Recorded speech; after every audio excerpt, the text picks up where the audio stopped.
The White Ship. She was one of the fastest vessels that was ever built. The man who should be king of the English now, the son of King Henry, was on board when she sailed off. And with the prince there were 140 knights and many nobles, all on their way from Normandy to England. They say the ship hit the rocks, and then a fire broke out. Even before the White Ship had departed, the prince and his men had begun to drink and get violent. Monks that were meant to bless the voyage were then forced to disembark. Some say the ship had been cursed. The king's son and many of his family were pulled down into the Black Sea that night.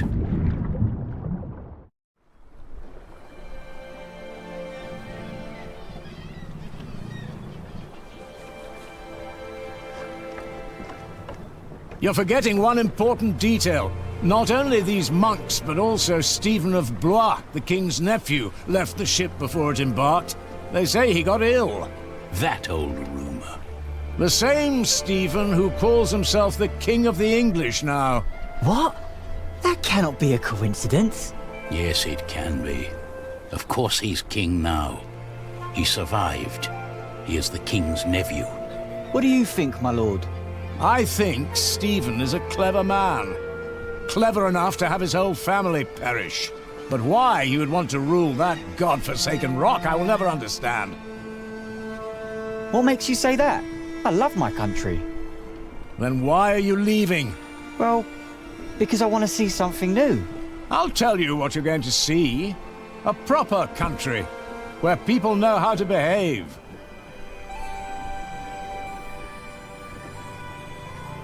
What about you? Why are you leaving?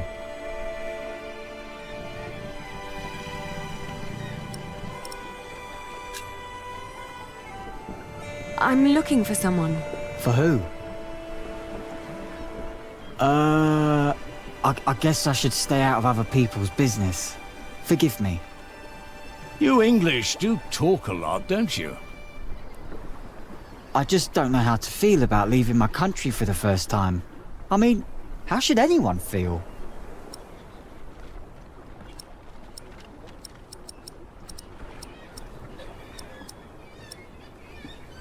I don't know. Maybe I'm just running away.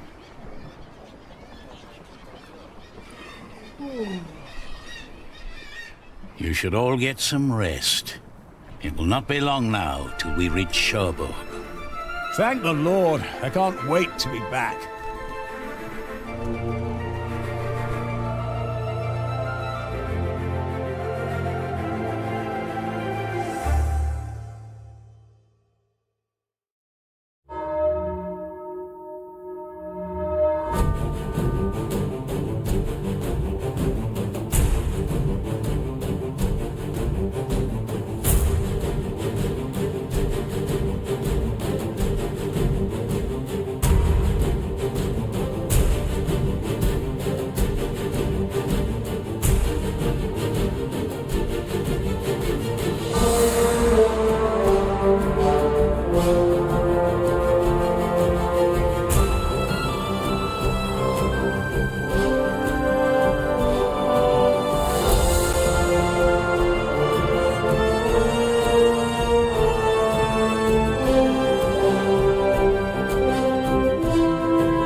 In the late summer of 1142, I had left my home country, England, for good.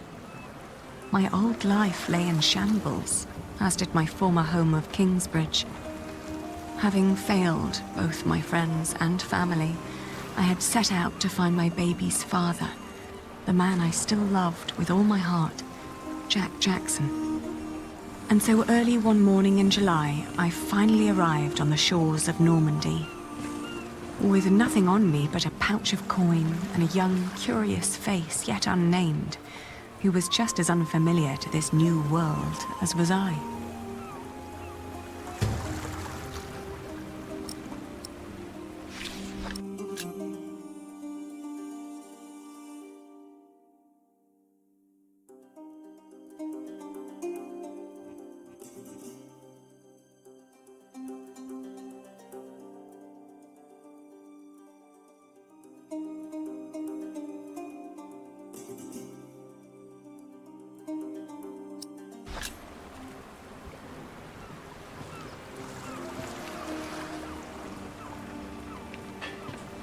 You're still here?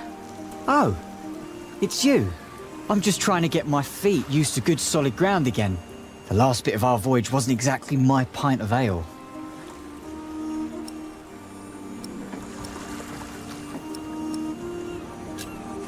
That hammer you're carrying, do you happen to be a mason?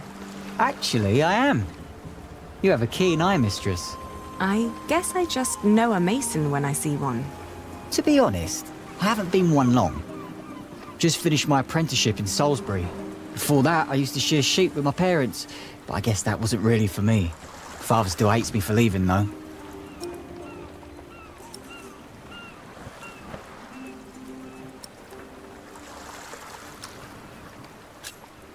What will you do to find work here as a mason? Don't know. That's for me to find out. All I heard was that the wages are better over here. So you'll just travel from town to town and look for employment? Right. And I was starting to say, a fellow mason told me about the abbey there. He said these Normans build their churches quite differently than we do back home. I need to see that with my own eyes. Maybe learn a thing or two.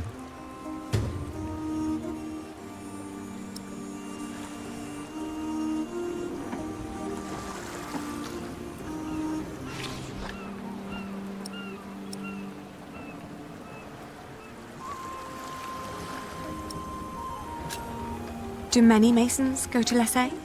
I dunno. It's really just a tiny town. The mason who told me just happened to do some repairs there once. It's likely he told others as well.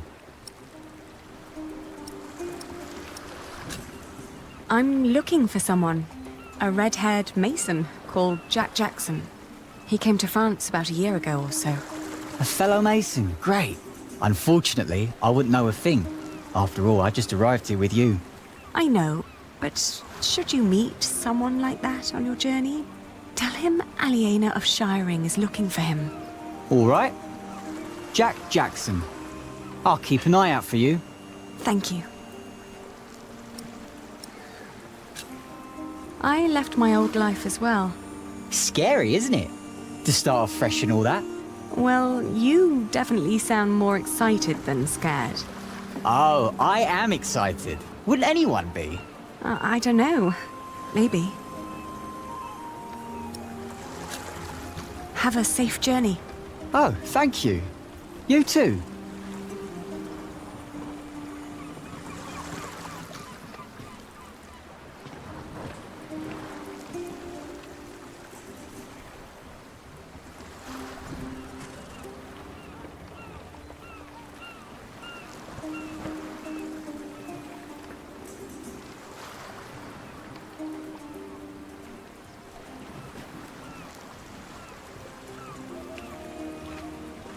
Good day. I am looking for someone. A traveler who came through here last summer. Oh, hush now. I need to talk to this man. Looks young. He was born at the beginning of summer. What's his name? I haven't given him one yet. You should. He needs to know who he is. Makes growing up a lot easier.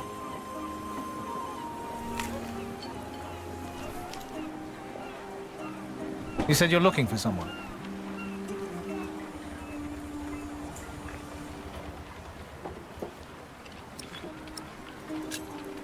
The man I'm looking for looks a bit like you, actually.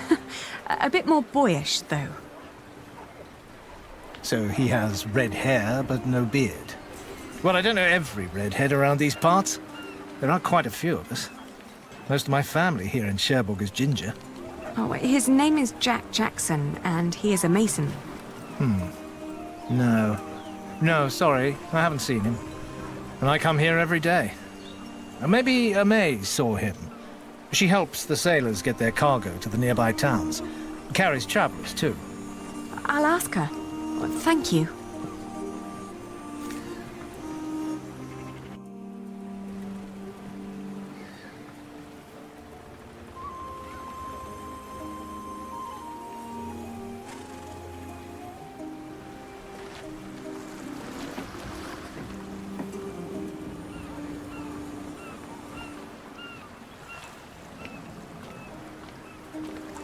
Hey, you.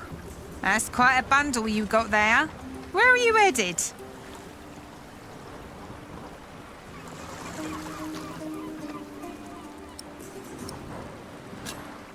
Have you seen a red-haired mason? He must have landed here sometime late last summer. Another ginger in Normandy?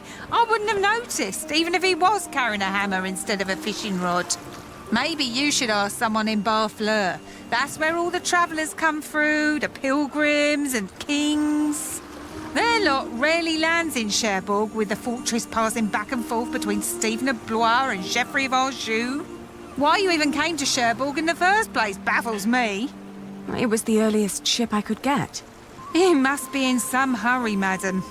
Let's just say I needed to get away before I changed my mind. Fine with me. Who am I to judge?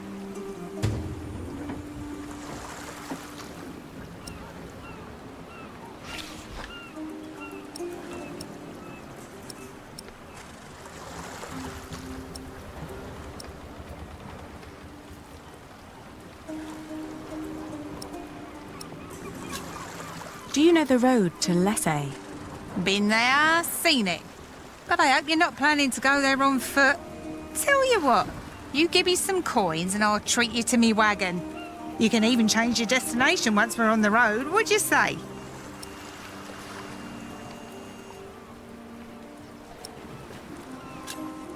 What other routes are there besides going through Barfleur? Oh, I don't know, really. You need to ask the locals about that. But Barfleur sounds like a good place to start. Shake my hand and I'll take you there. All right. Take me out of town. All right. Where do you need to be?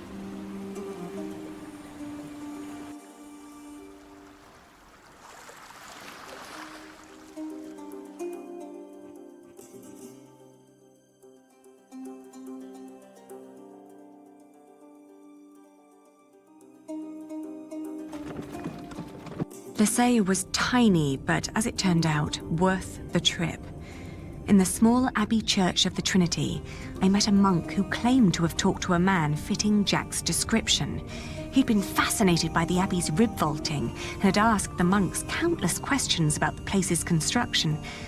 The monk apologized that he couldn't tell me where Jack had traveled next, but I didn't mind.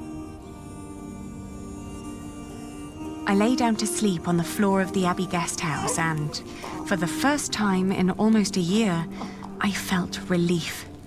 As I drifted into sleep, I hugged our baby tight and whispered into his tiny pink ear, "We're going to find your daddy."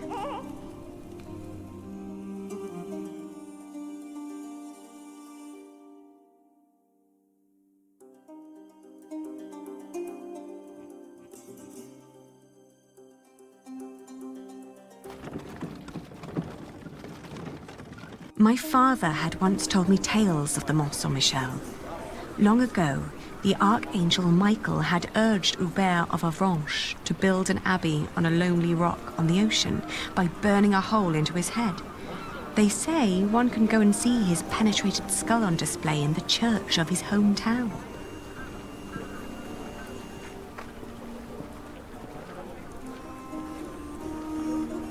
It was a windy day when I arrived, and the place was crowded with pilgrims pilgrims and jongleur. I remembered Jack's fascination with these tellers of stories. I spoke to one who was just taking a break. As it happened, he had indeed met Jack, although not in Mont Saint-Michel, but on a road heading east from there. Apparently, Jack had been hopelessly tracking jongleur who might have known his father, Jack Cherbourg. But as he'd been gradually running out of money, he'd intended to look for work in Le Mans or Tours. That was about 6 months ago. I was catching up.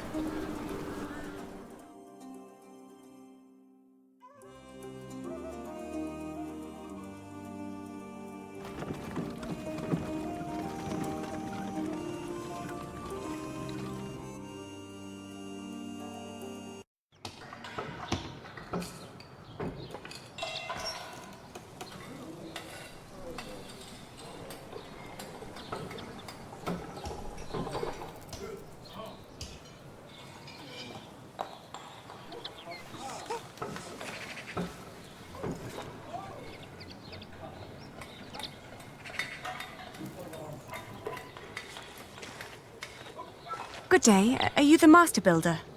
What is it? I'm looking for a mason who may have passed through here. An Englishman with carroty hair. He calls himself Jack Jackson. A redhead? Yes. Did you see him? He might have asked for work here. No, I'm not looking for new masons. We're just doing repairs. Ah, but was he here? No, never seen him. Now, stand back, woman. Something could fall on your baby's head.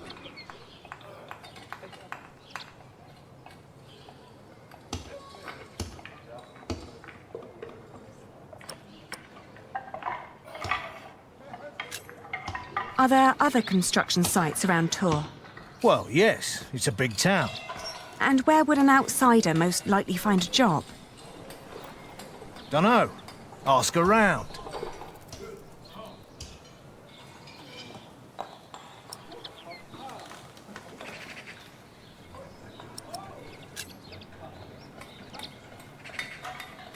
You hesitated when I mentioned a redhead.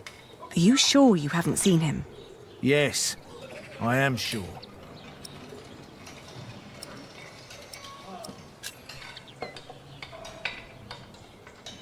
I don't believe you. Well, that's your problem, not mine. Why won't you tell me what you know? All right, he was here. Was working for me. But I had to throw him out after 2 or 3 days. Why? Because he was all want. Let me redesign the roof, let me make the nave lighter. All pretty ideas, but he never shut up long enough to do the work he was supposed to do. Shit, that man was almost as needy as my son when he was still a brat.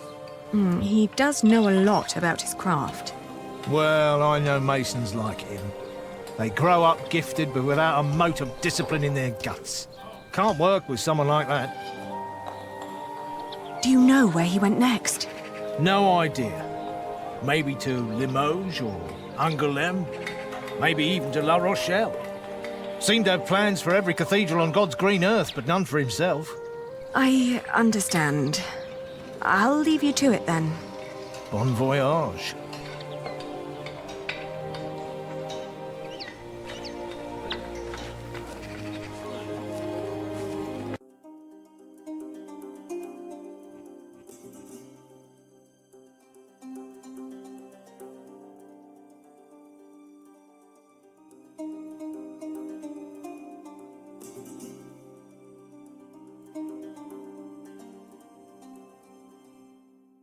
We had just left Tours when I suddenly felt dizzy. I stopped and made rest, trying to catch my breath, then lost my breakfast in a ditch at the side of the road. To my horror, our baby too had grown pale, his breath shallow like that of an old man. I tried not to panic, but the next inn was a long distance away and we couldn't stay on the road where it was wet and cold.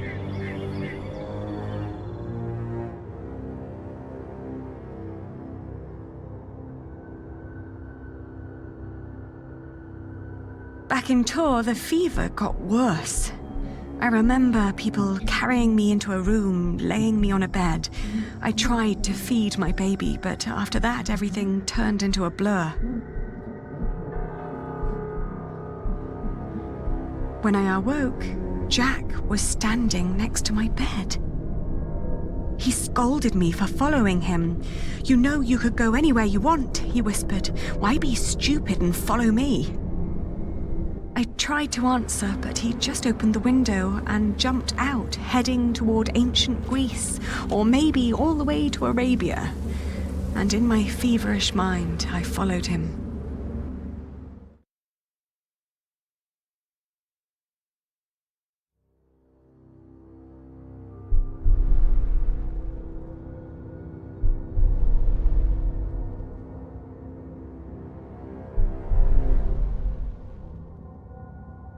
The further I went, the angrier I got.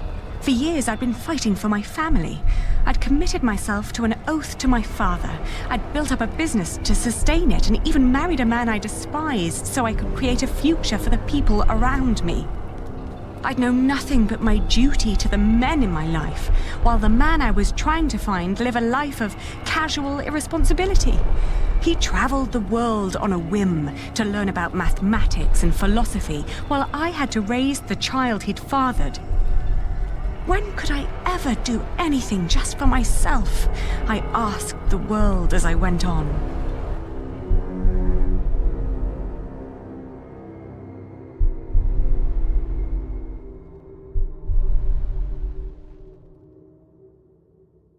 I'd travelled in a circle all the way to the edge of the world and back, only to return to the place of our failure. With my eyes closed, I listened to the sound of ripping yarn and crumbling walls, and of coaches carrying good people away into a cloud of crimson dust.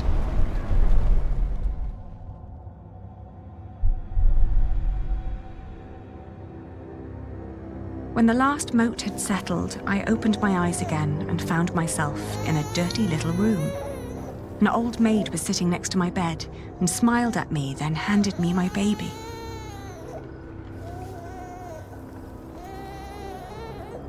Oh, dear God, he still looked so pale.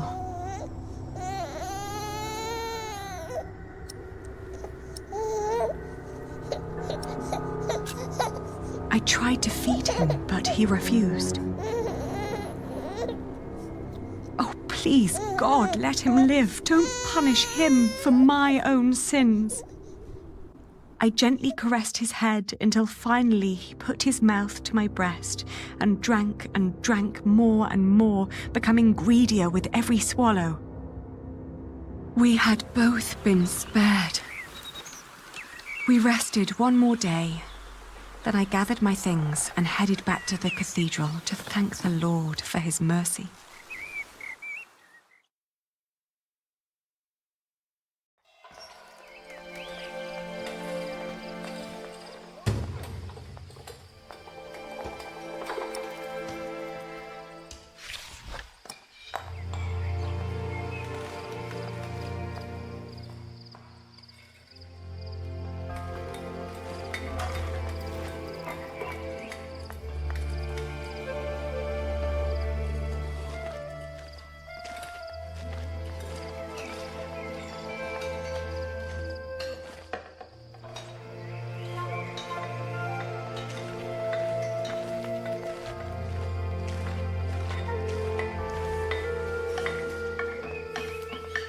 I thank you, dear Lord. All right, steady now. I thank you for having spared my child. I thank you for... Don't let go until it's done. But why are you showing mercy on me? I failed everyone I cared about. I failed Jack. I failed my brother. And if I never return, I would also break the oath I had given Father. It's just that I feel like I've never had a life of my own. I've always fought for others. And this may be the very first time that I fight for something that I only want for myself. Maybe I should just go back and help rebuild Kingsbridge. Maybe Jack doesn't even care for me anymore. Amen.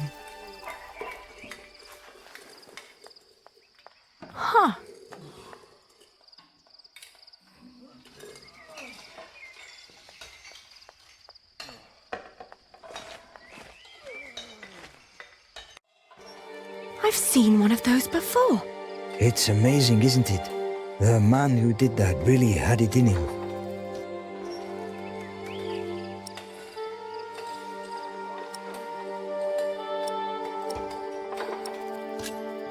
I agree.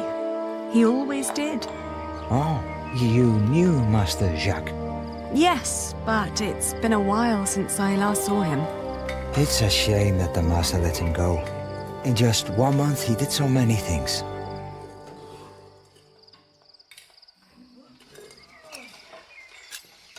What did he do? He came up with ideas for how to make the construction easier. But the Master didn't want to hear it. To tell you the truth, everyone thinks that he feared for his own job having someone like that around. The last thing Jack did was carve that corbel. It was the one thing the Master let him do. Then when he was done, he was asked to leave.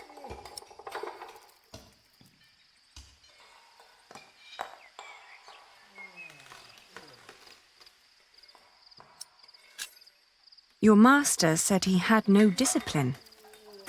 Let me tell you something. Jacques worked very hard on it. He was impatient and had a temper, but you could see that he tried to overcome it. Conquering that rock was very important to him. Oh, I understand that so well.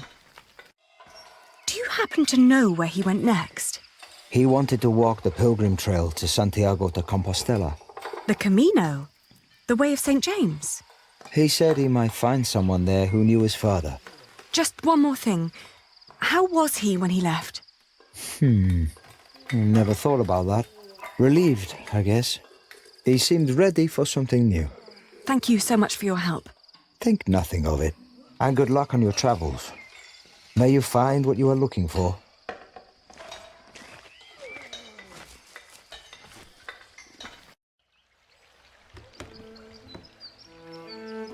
Isn't it odd?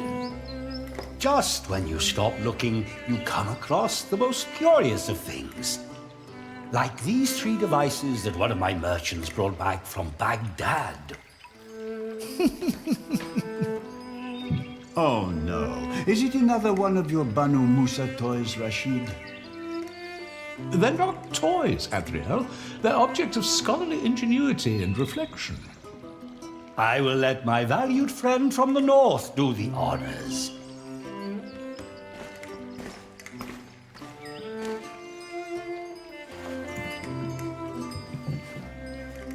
Jack, if you may.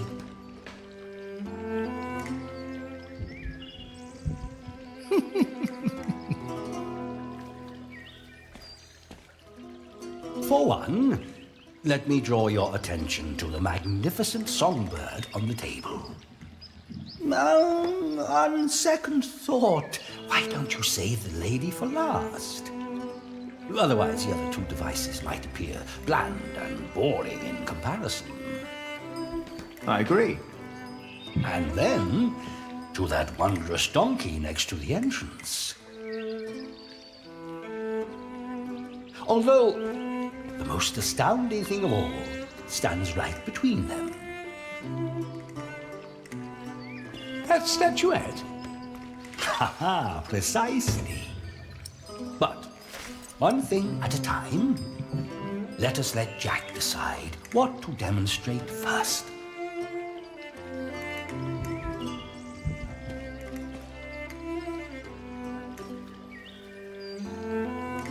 No, it's too heavy.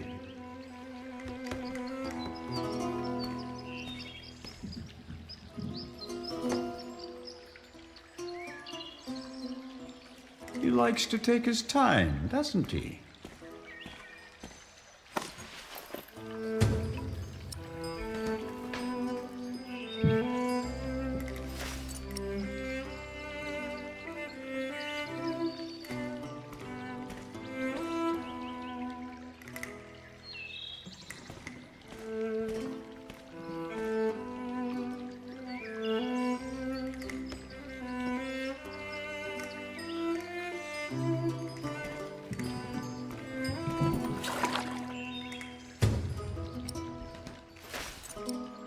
What is he doing now?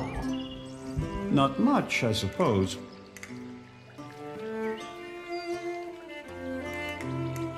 No, it's for the presentation. No, it's for the presentation.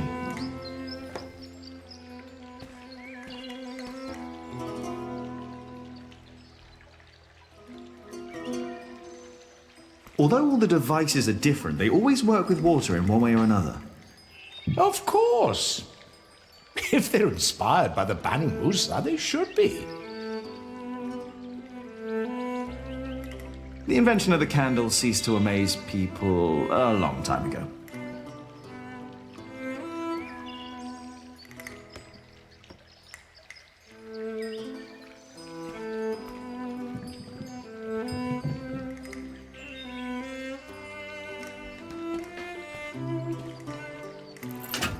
And now? Now, Jack will heat the water in the tank.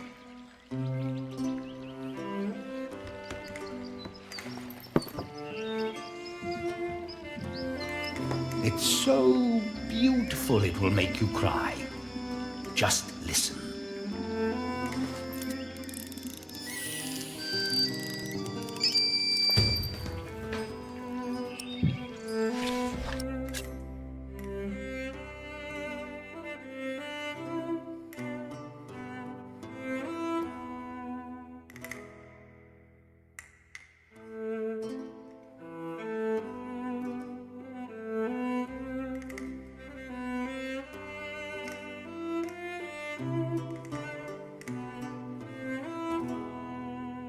But how marvelous! How does it work? Maybe it's a miracle.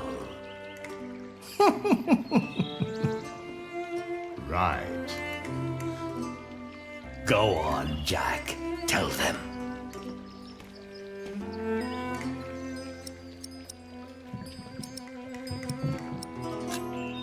There's a hidden wheel inside the box. It turns an axle that in return raises and drops a sequence of small cylinders inside. These cylinders work like fingers playing a flute. But who is blowing into the flute? Steam. Steam? Yes. When I opened the pipe, it gradually pushed itself into the tube. The power of steam. For once, I must agree, this is brilliant. Of course! It was created by a Muslim after all. Let's not get ahead of ourselves. What else have you got, Rashid? Anyone care for some tea? Thank you, my daughter. We will have some as soon as Jack has finished our presentation.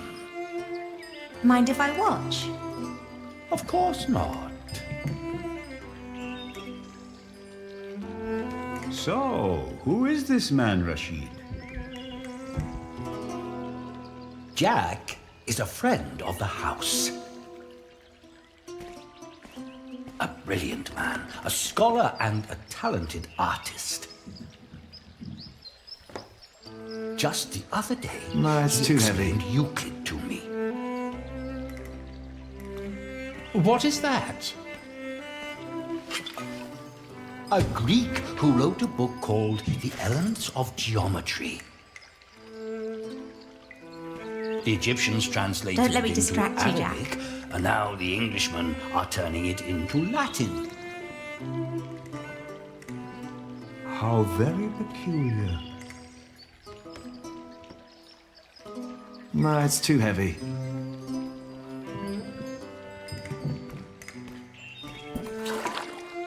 I could watch this man scoop up water all day.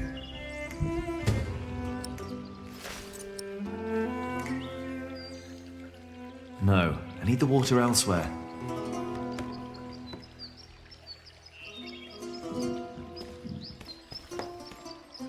You showed it to us already.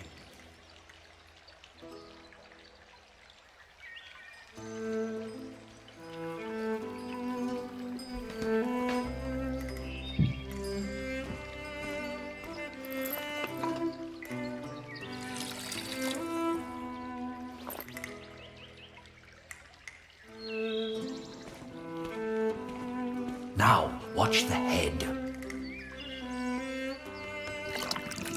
Just any moment now. There. Did you see? It threw up. Rashid, this is disgusting. Oh, far from it. Would you kindly explain how it works, Jack?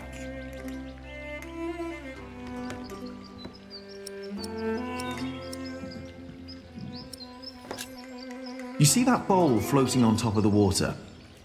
At the bottom of that bowl is a small hole. Through it, the bowl is slowly filled with liquid. Once it's full, it sinks, pulling a string which makes the ball drop onto a weight. This, in return, pulls the bowl up again, emptying it in the process. Thus resetting the entire mechanism. If you timed it perfectly, you could make it drop a ball at every hour. Turning it into a clock. How clever. For me, it's still nothing more than a puking donkey. Show us more, Rashid. One could join those two and build a singing donkey clock. One song after every hour.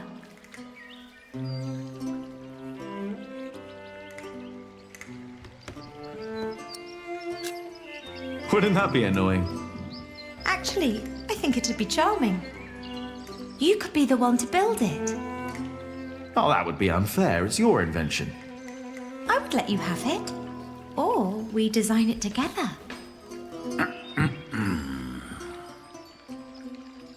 You still haven't shown us that statuette yet. Of course. Jack, if you may.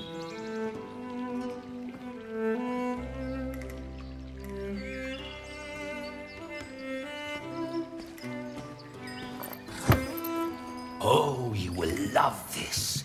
Just watch.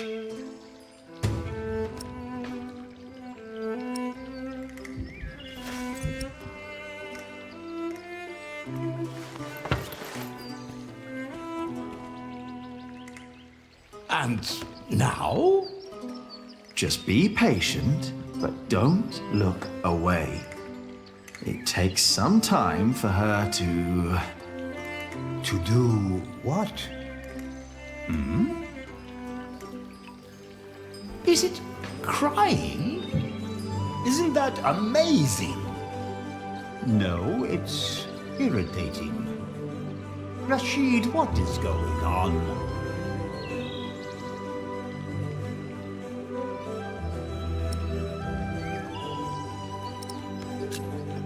We have no idea how it works. Rashid, please. We all know that there is no such thing as a man-made miracle. And this piece of wood is very clearly made by man. I very much agree, my friends. But so far, none of us has an explanation. All we know for certain is that her glassy eyes shed tears when you move her from warmth into cold. Like a plant at sunrise. Like dew. The only difference is the surface, that's all.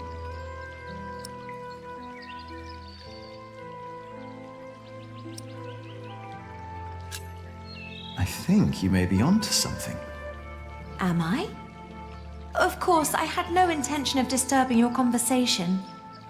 But if you can find out why there's dew gathering on a plant, you may understand why that woman is so weepy. So, who wants a cup of tea? I'll have some. Your daughter is quite something, Rashid. A scholar in her own right. I know. I'd rather she wasn't. It would make marrying her off so much easier. Oh, I'm certain that won't stay a problem for long. Maybe the dew originates from invisible water in the air. Water that stays hidden when it's hot.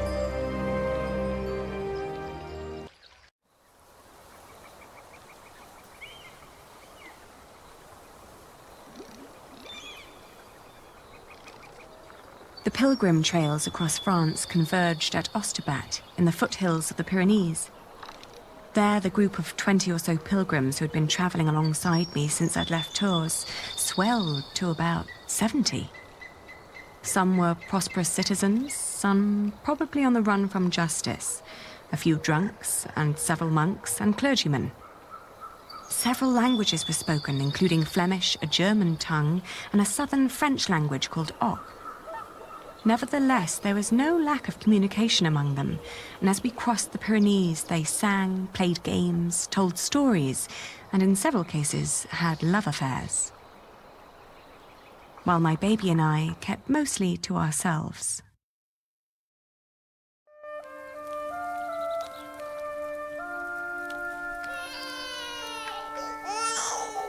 Ganz schön frech, die mit ihrem Kind.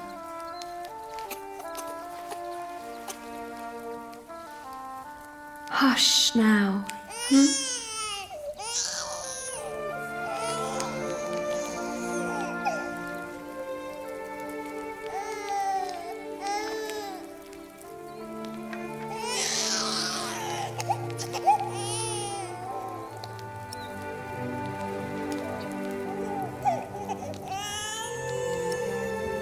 Richtig dreist. I'm sorry. He has to cry himself out before he'll fall asleep. It will give you a strong voice one day, won't it? Do you have children?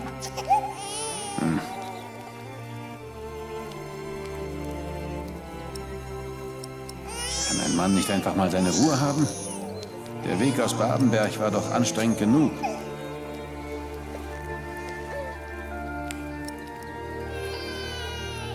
Ein Kind hat ja auch gar nichts verloren. Stimmt doch, oder? Psst, jetzt ist aber gut.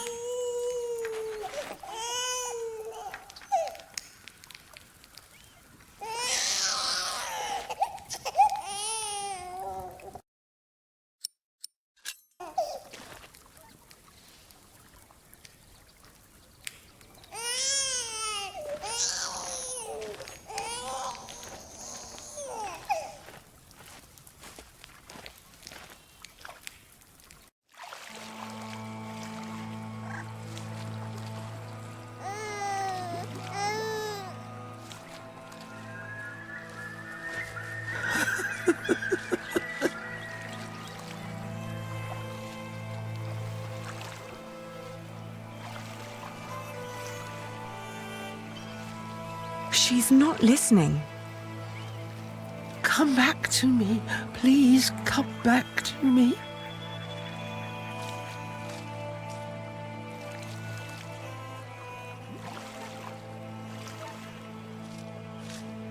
Where are you? Where did you go?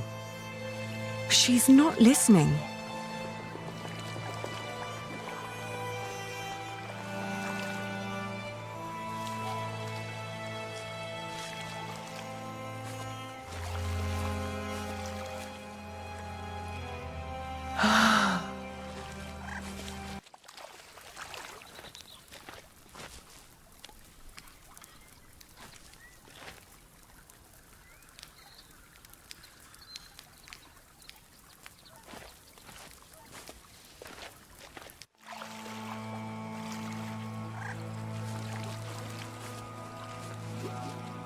Dear Lord, what are you doing? You should get out of the water. It's freezing. My ring. I lost my ring. Dear Lord, please show mercy.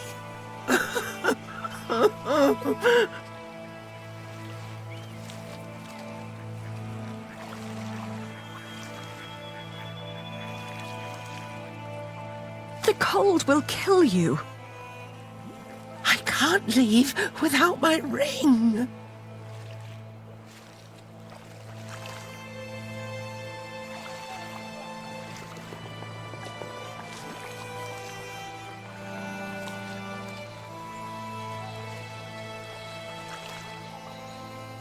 Tomorrow.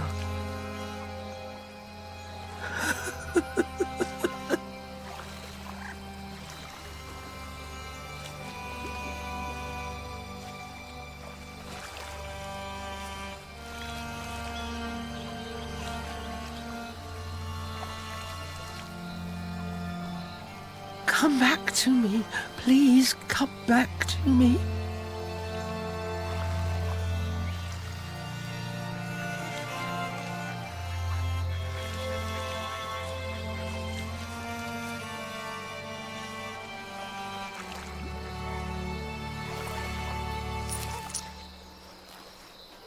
Where are you?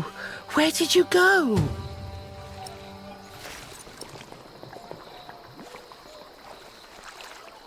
I found it.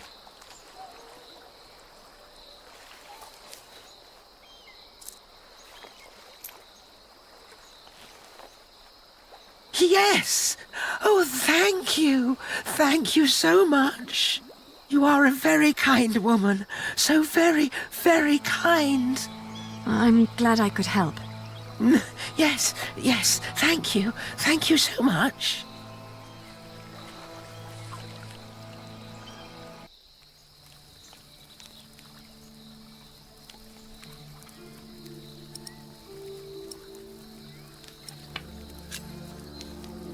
Are you getting warmer?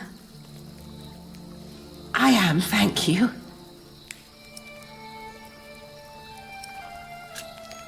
I can see this ring is very precious to you. It was a gift from my stepmother.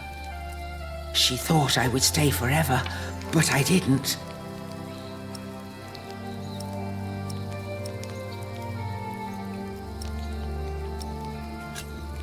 Why did you leave? Oh, I thought I didn't belong.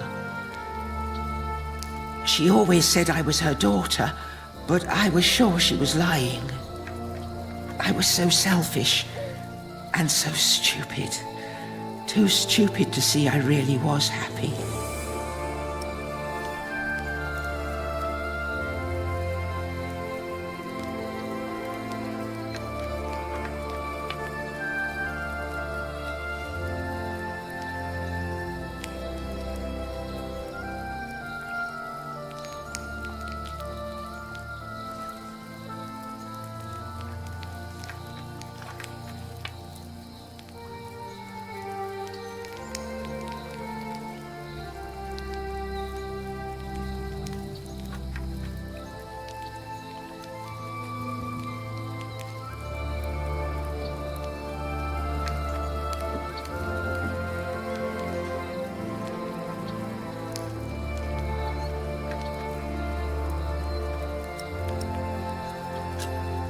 Maybe you really weren't happy. I don't know. I was very young and thought I was unhappy because I didn't live close to the sea. But in the end, the sea did not feel the same about me. The cold there made me sick. It took away my sight.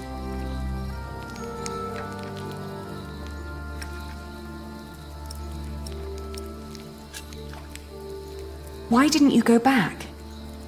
She had been so angry when I left. So angry and disappointed. She would have never let me return. Ah, that's why you went on the pilgrimage. Yes, so that St. James might see my devotion, and I will be united with my mother in heaven. I'm just not as kind as you. Not kind at all.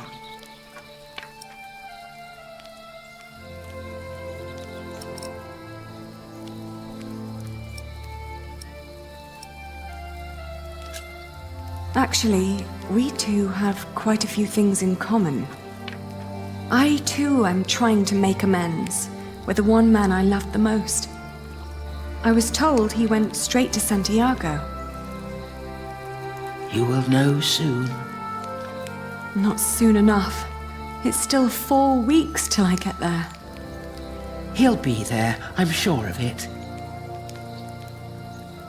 I hope so. I just feel that with every day that passes, I'm losing him a bit more. And that the only thing I can allow myself still to hope for is not love, but forgiveness. I understand. Hey, hush now. Not long now and our journey will be over, hmm?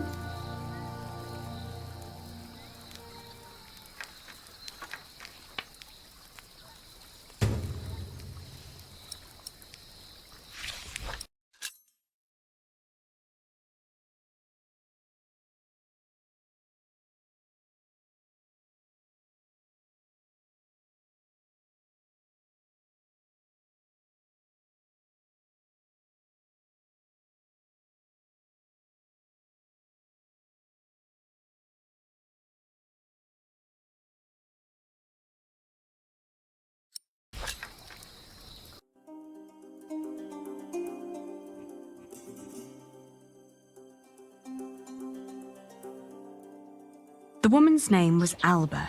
She came from a small town somewhere in Catalonia. I quickly got used to her constantly feeling out for her stepmother's ring and the sad guilt that would always follow in her milky eyes.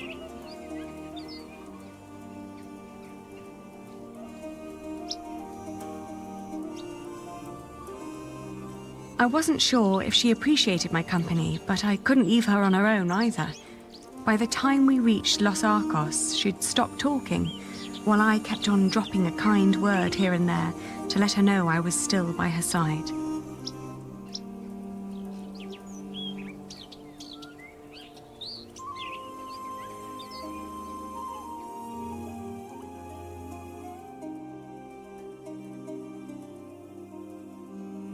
Alba believed herself to be of weak mind and body, and yet she walked the Camino with a strong sense of purpose that willed her onward. It made me wonder about what I'd told her about my own journey. Did I hope for love, or was I really traveling because I needed him to forgive me? But what was there to forgive? My decision to marry Alfred had been in the best interest of the people of Shiring. It was a sacrifice I had to make to stop the evil reign of William Hamley. These questions had haunted me for a long time now. But if I really was going to see Jack soon, it was time to make up my mind.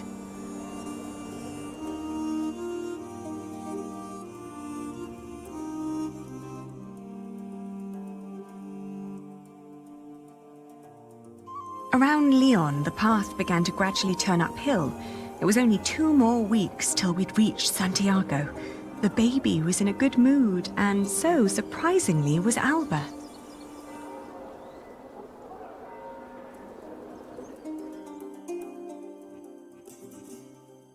After Astorga, the trail got more difficult. Alba became slower and slower, and we had to rest more. She became quiet again. The strain on her old body grew, and she worried that she might not be able to reach the end. Still, we managed to push onward.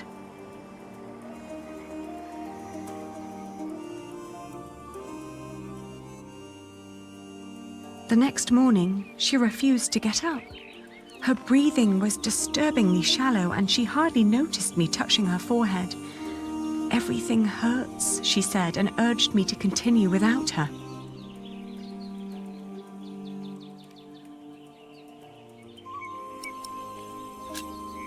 Of course, I stayed with her. I brought her food and water and sat by her side. But day after day, her condition grew worse. She kept on urging me to go, to find Jack, saying the monks of Ponferrada would take care of her.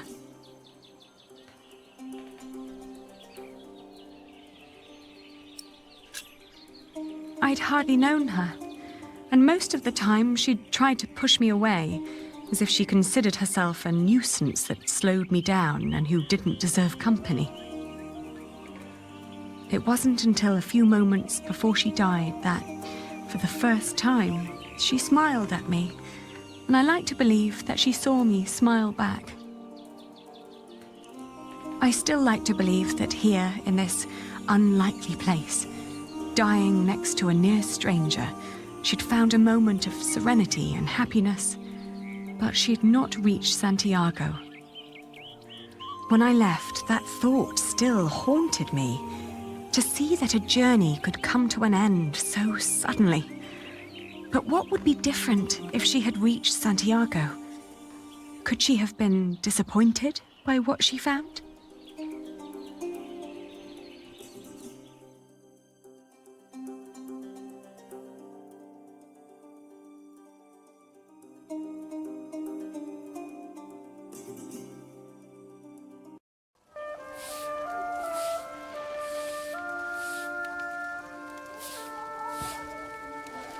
After months of hard travel, the child and I finally reached Santiago de Compostela.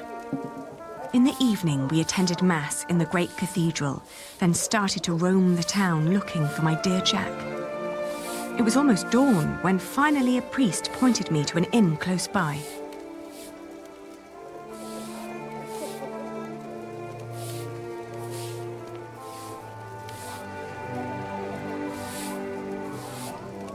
Buenos dias.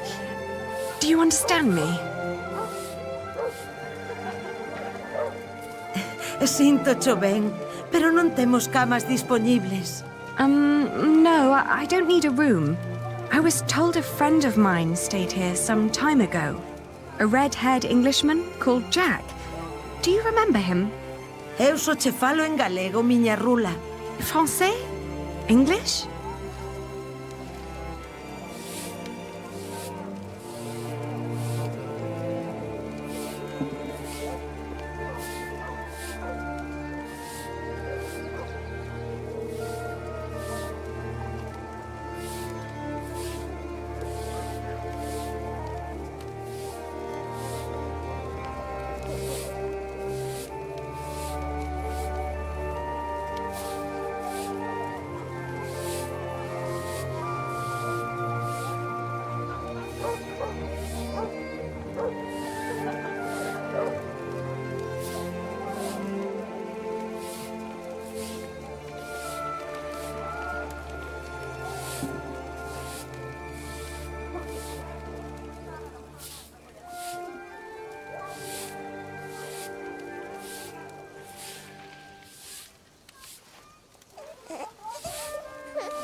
Que cousiña! Eche rubio!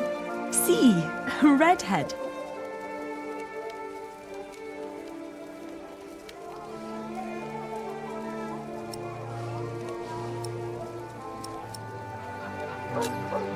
Have you seen his father, Padre del Niño? Jack Jackson? Ven sendo un peregrino? What? É un peregrino? Oh, no, no. He's not a pilgrim. Entón, quen ven sendo?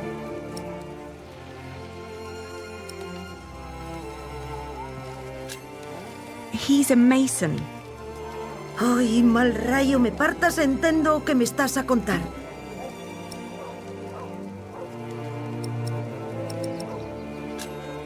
He's just a simple traveler like anyone else. I bet that doesn't help much.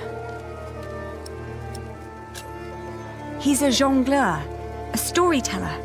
Ai, na miña hospedaría non vai quedar jonglar algún.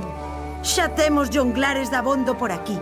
Téñenme ata o curuto. You don't seem to like jongleurs, do you?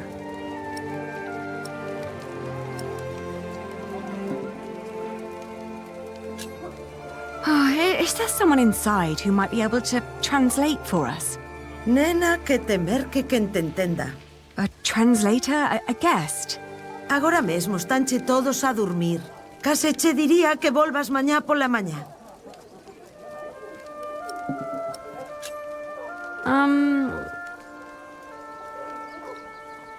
Let me show you something.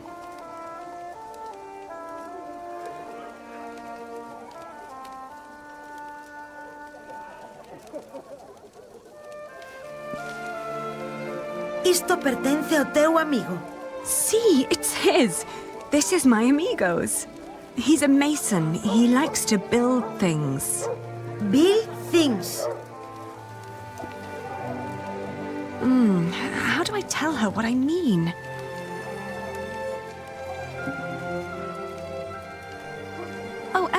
Can you help us translate? O inglés non cho falo, desculpa.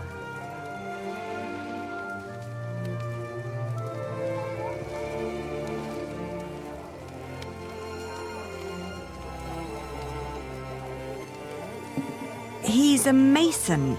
He builds things like that. Ah, eche masón. Albanel. Sí, a mason. It's the same word in Galician. Por aquí pasan unha morea de masóns. Non me poderías dicir algo máis sobre el? Oín falar dun masón que dis que se dedica a traducir libros en Toledo. Polo visto, di que se chama Jack. Yes, Jack. Have you seen him? Non sei cal será o seu apelido, pero ben é certo que non chai moitos masóns rubios aos que lles guste ler. Se tan desesperada está, por que non vai a Toledo a comprobalo por si mesma? Entón, marchou para Toledo.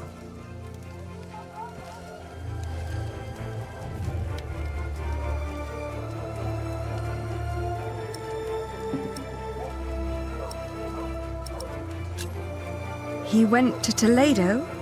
A Toledo marchou, sí. Di que o teu Jack podería estar en Toledo. All right, so I will go to Toledo then. Gracias. I just pray that I understood you correctly.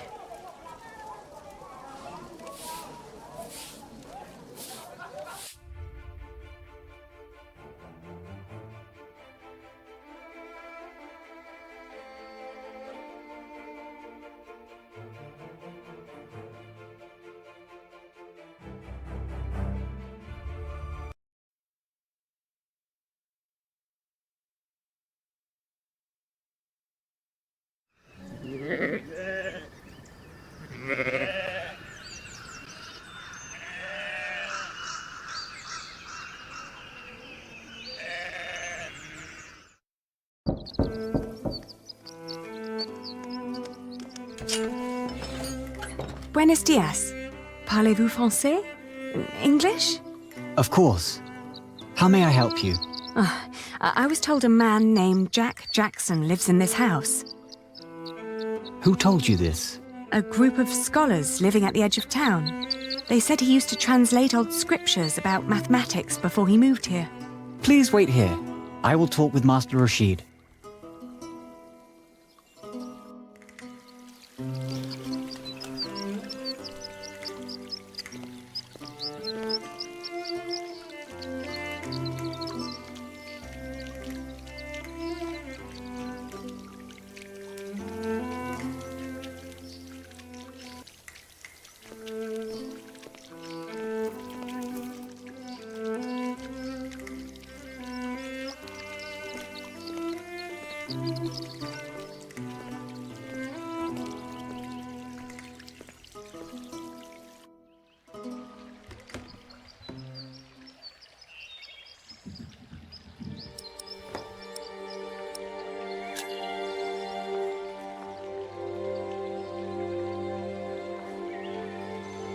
It's his.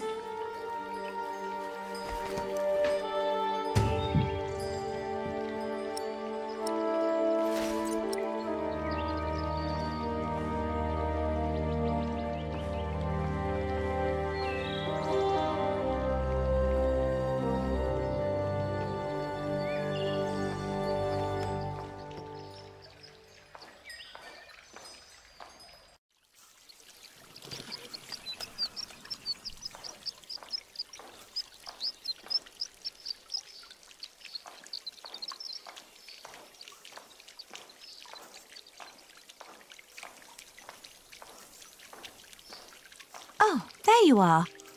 May I ask who let you stroll around our house?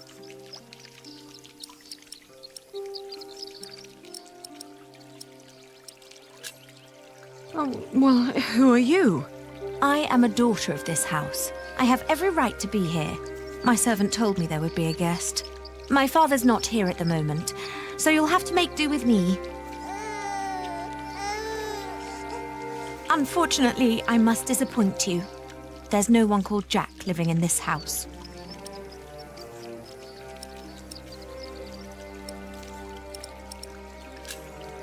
He must be here. I found his slingshot. What? Who allowed you inside my father's archive?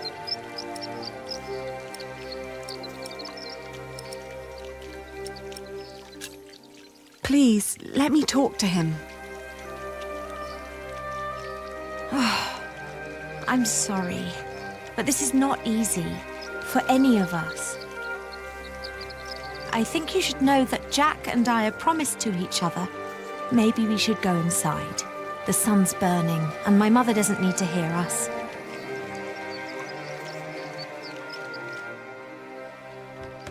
Jack told me about you. You are Aliena. You're the one who rejected him and married his stepbrother. And now you want him back.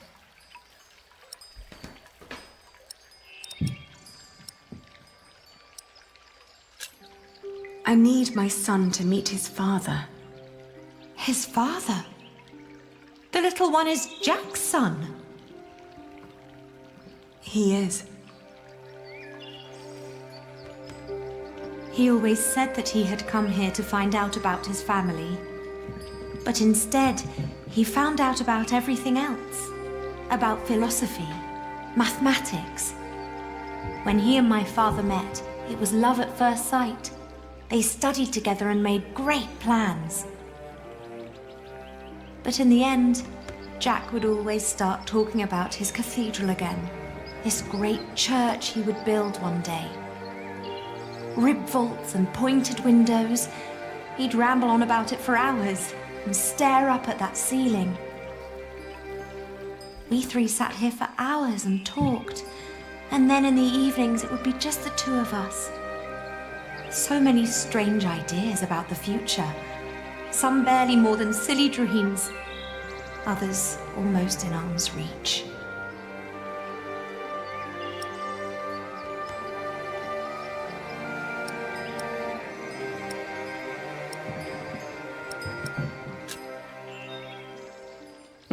He always had his head in the clouds. Oh, yes. Well, he's not here anymore. My father had offered him work as a master builder here in Toledo. He would have been well off and free to spend his evenings under vaults like this, with me as his wife.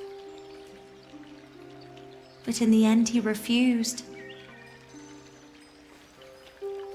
Tell me, did you really marry his stepbrother?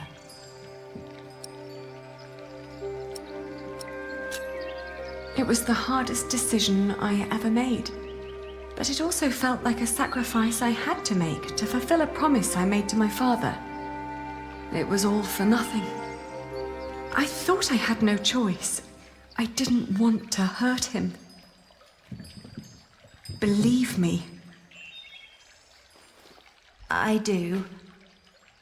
You know, he left me because of you.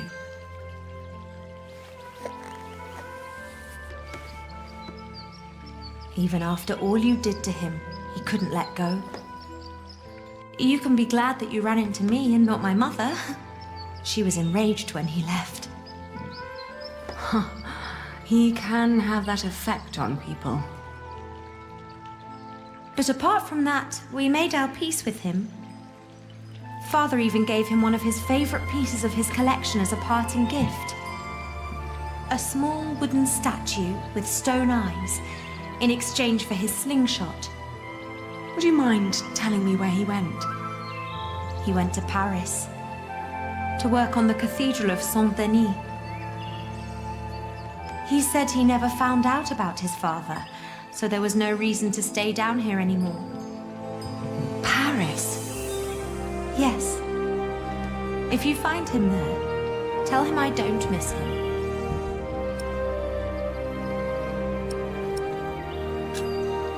Thank you, and all the best to your family.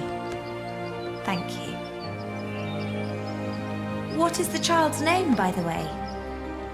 Well, he has none yet. I wouldn't name him without Jack.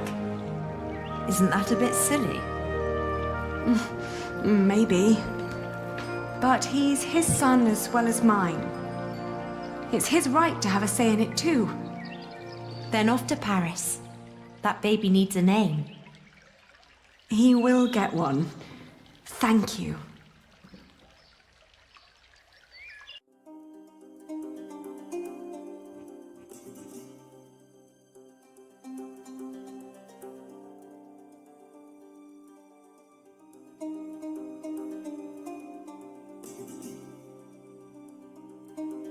I travelled back along the Way of St. James, passing through Astorga, Lyon, and Burgos. I crossed the Pyrenees, revisiting Bordeaux, Angoulême, Poitiers, but never stayed longer than one night. The closer I came to Paris, the stronger my old doubts and fears resurfaced. If Jack really was there, what was I to say to him?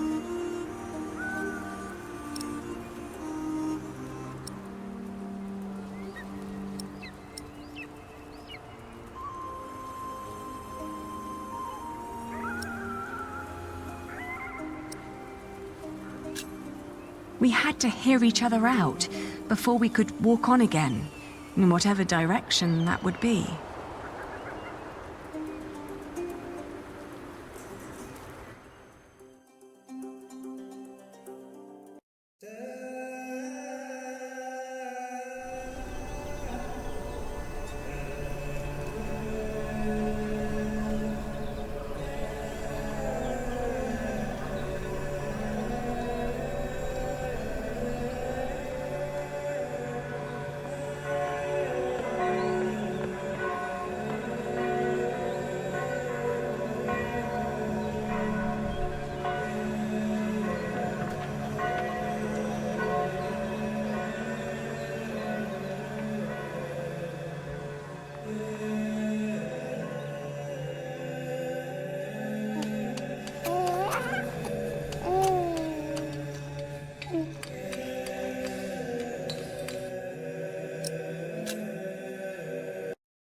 No, I'll find him myself. They'll only tell me to leave. They always do.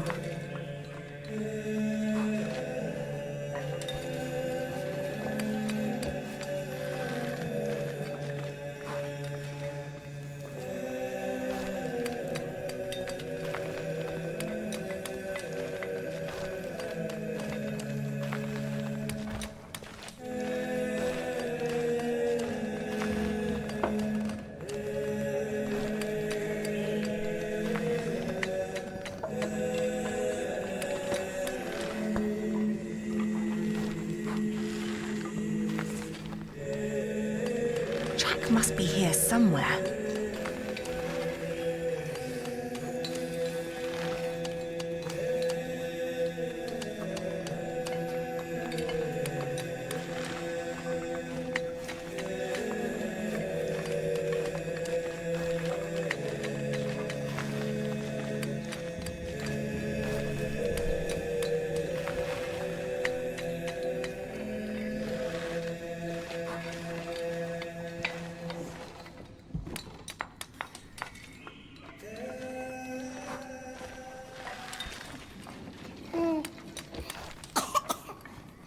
There.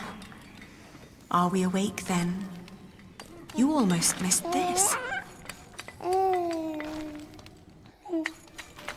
Look at these colourful windows. Look at the light.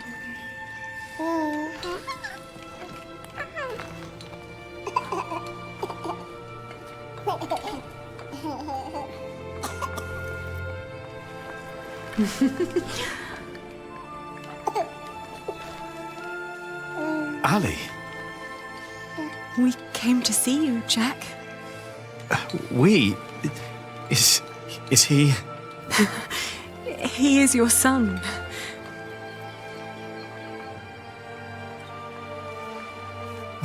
My son?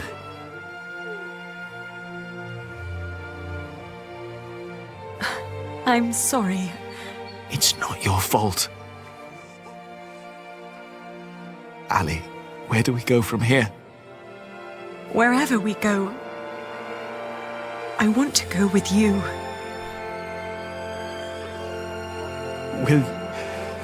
Will you marry me? Both of you. We will.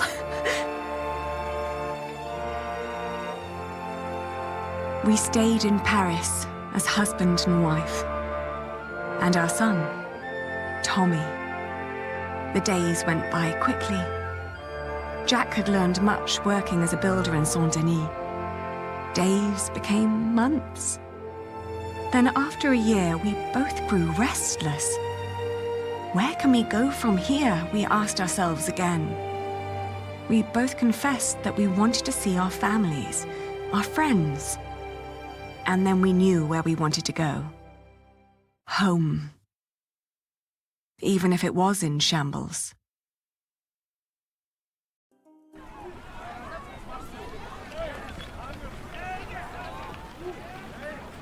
We need to hurry. The ship to England will leave soon. What's going on here? Whatever it is, if the crowd doesn't clear up, we'll miss our ship.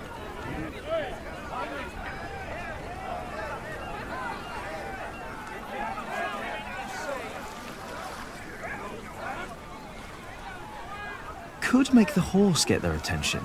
Or ride it through the crowd. That sounds a bit dangerous, doesn't it? You think?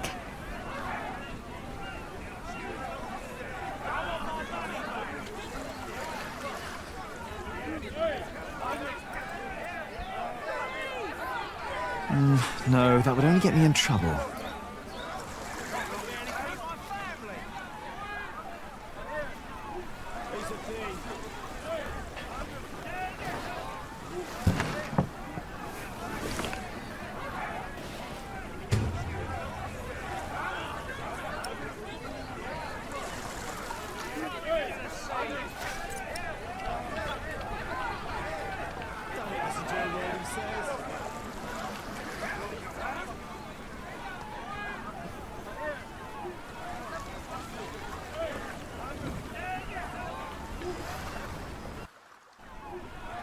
Do you know what's going on?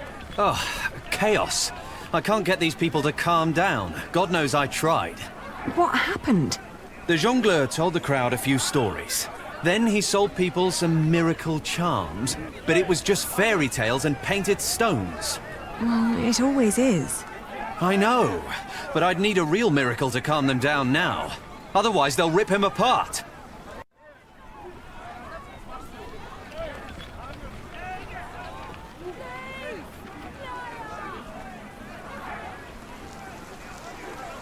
She doesn't do anything yet, but if I stood with her where it's colder...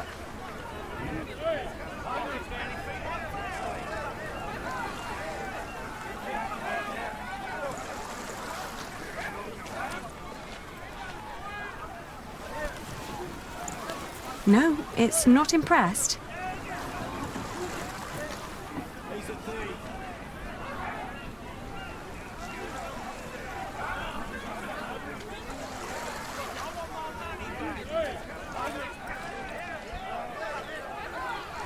Oh, what a remarkably foreign-looking likeness of the Holy Virgin. Do you think this might calm them down? I've already tried appealing to their faith. It would require a direct word from God to calm them down.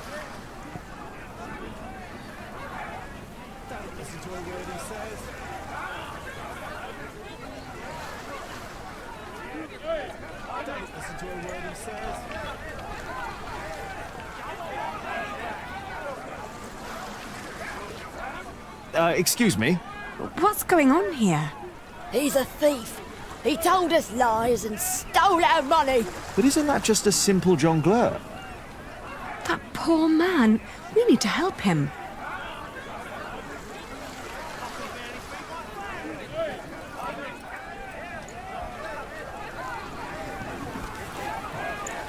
Behold the Holy Virgin. If it takes a miracle to make these fools stop, then give them one. You're right. I have to make her weep. It's the only way.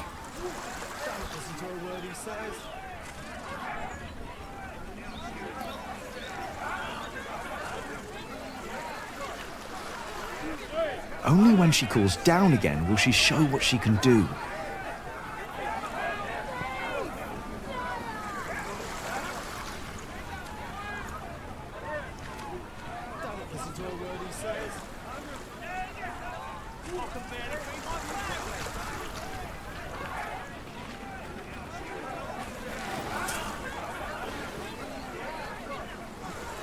Do you see? It's working. Your friend Rashid must be quite the miracle worker.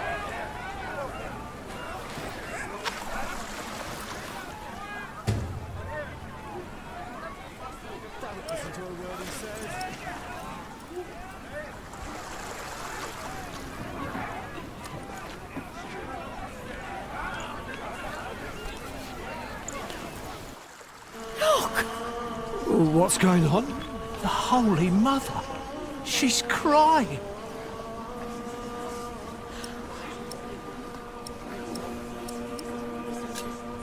Revere the Holy Mother, for she has blessed us with a sign from the heavens. Cease your doings right now and witness the miracle. It's true. Lord in heaven. Why is she crying?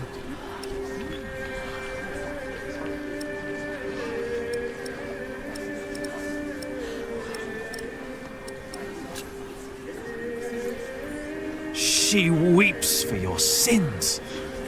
What has this man done to you that you would treat him like a wild animal? He tricked us and took our coin. And you would kill him for your own foolishness. The Holy Virgin weeps, for you are not living by the word of God. It is the Mother of God. Forgive us, Holy Mother. Where did she come from?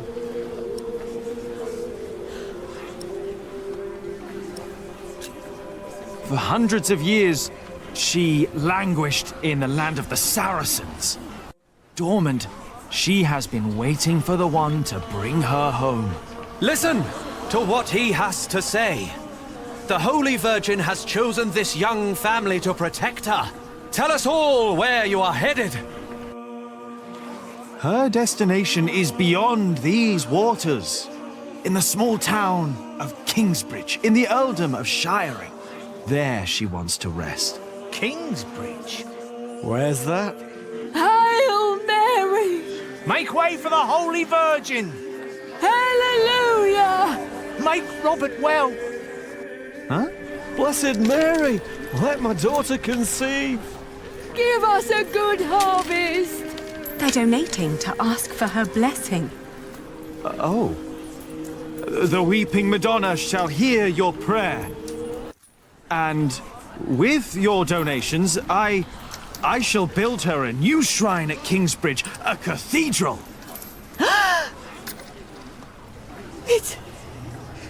It's you. Who do you mean? You. The red-haired ghost. Me? A ghost? My husband is very much alive.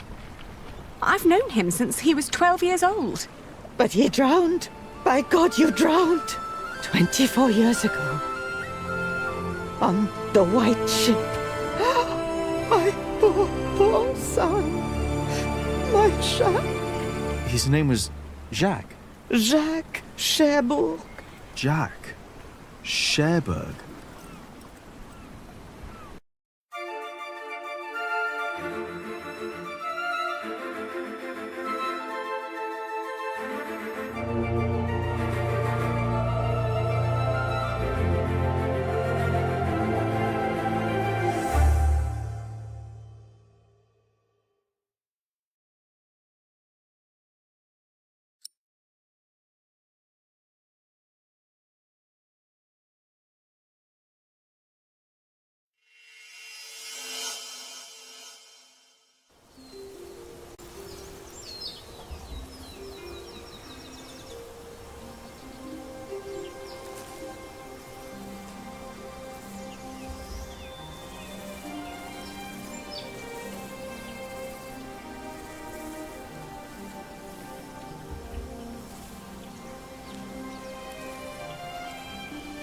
So much has grown. But there are no roots, no herbs.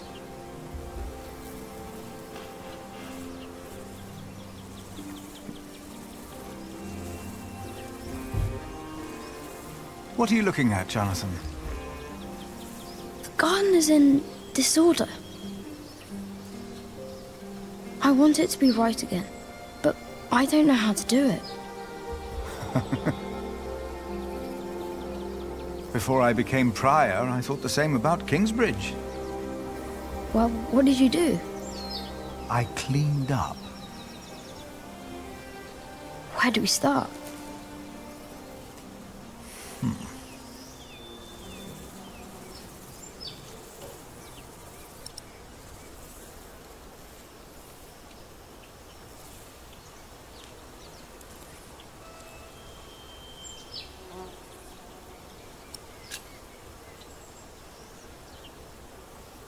For plants to take root, the soil must be loose and fertile.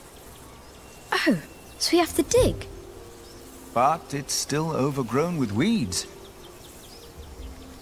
So, what can we do?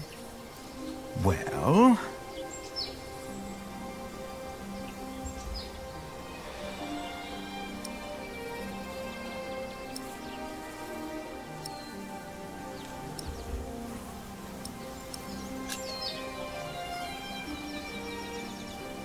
we need to sow something from which new life can grow. But I've got nothing to sow. When we are done preparing the soil, I will fetch something for you. A seed to plant? Yes, I think I know where to find one. However, this is not where we start.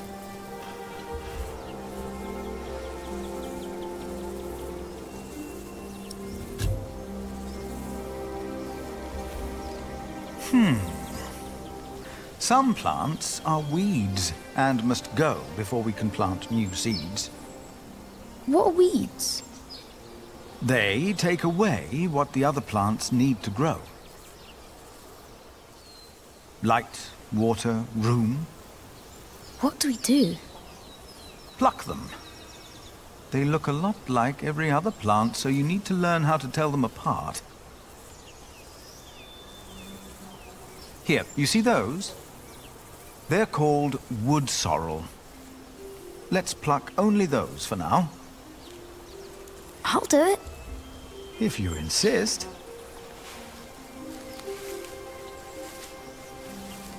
Make sure to pull out all of the thin roots. And now what do I do?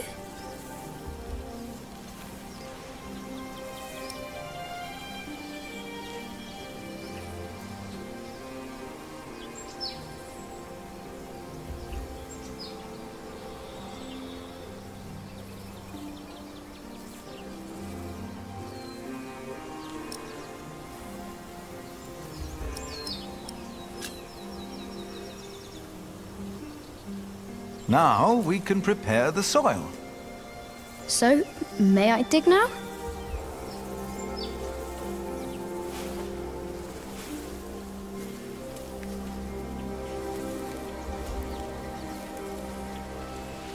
Done. What's next?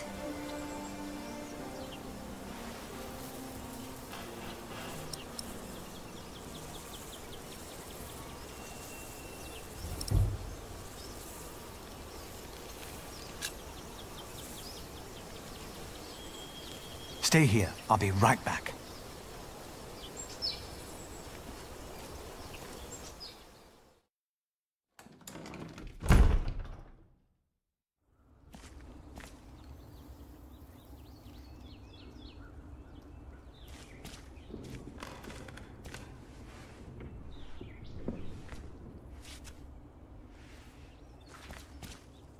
Now, where did you put them?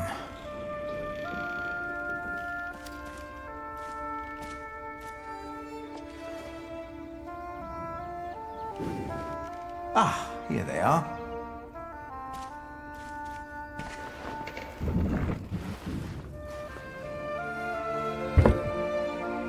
always said you wanted to plant these seeds and make a new garden, Milius?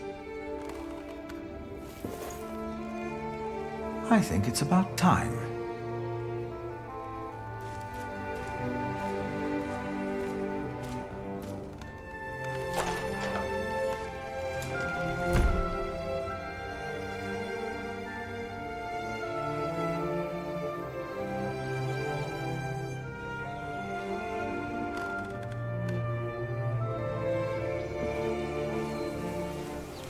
What did you bring? Do you remember Milius? A kind man with a warm smile. Well, he told me to give you this. Wow!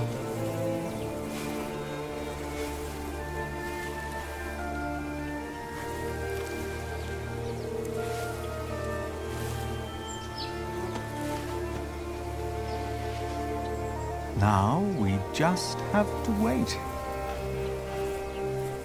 All right.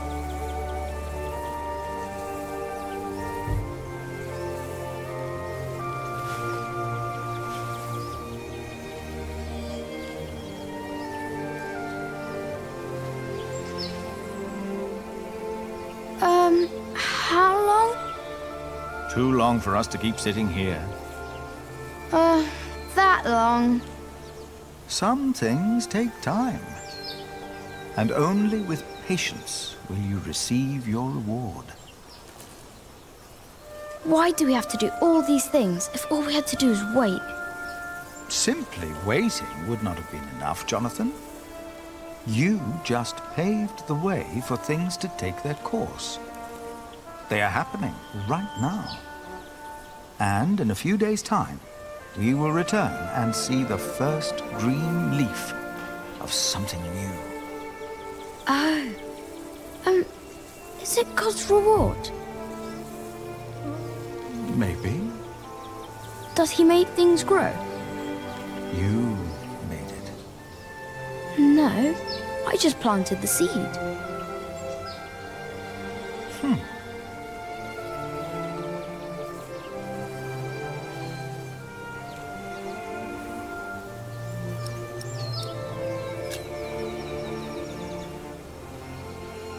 Now you can fetch some water from the rain barrel.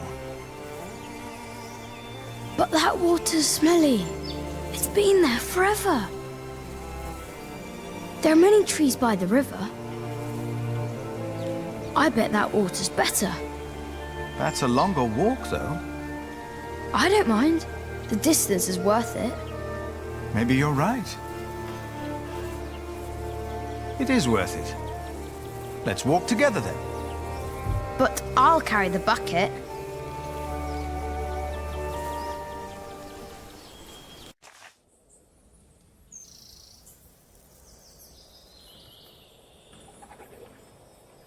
Why isn't Remigius holding the sermon? What's gotten into Philip?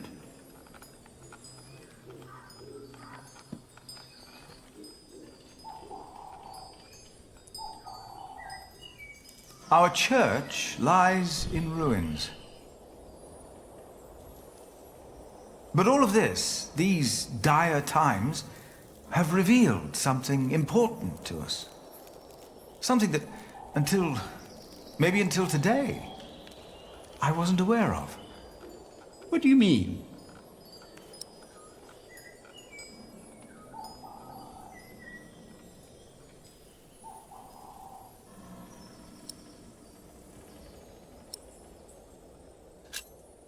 You've been praying in these ruins.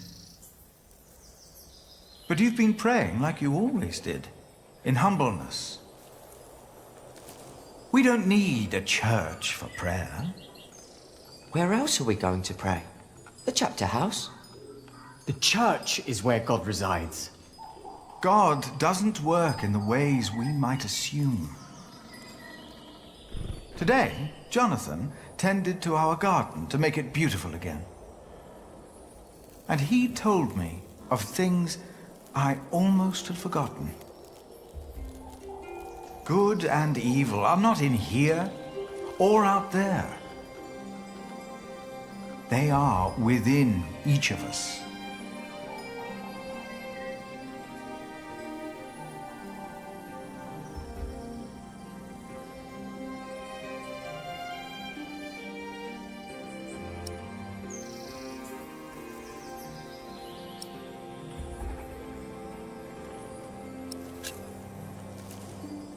We have witnessed that man carries the devil in his heart. But even before he can take a hold of man,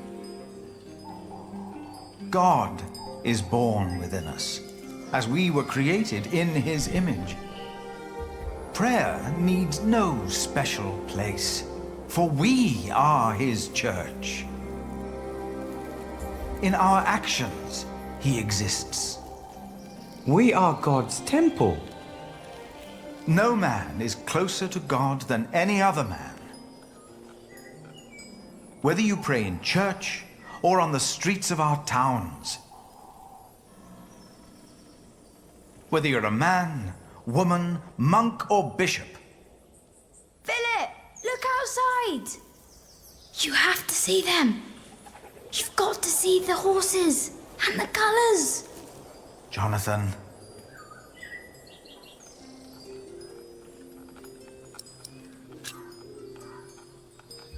Now, what's going on?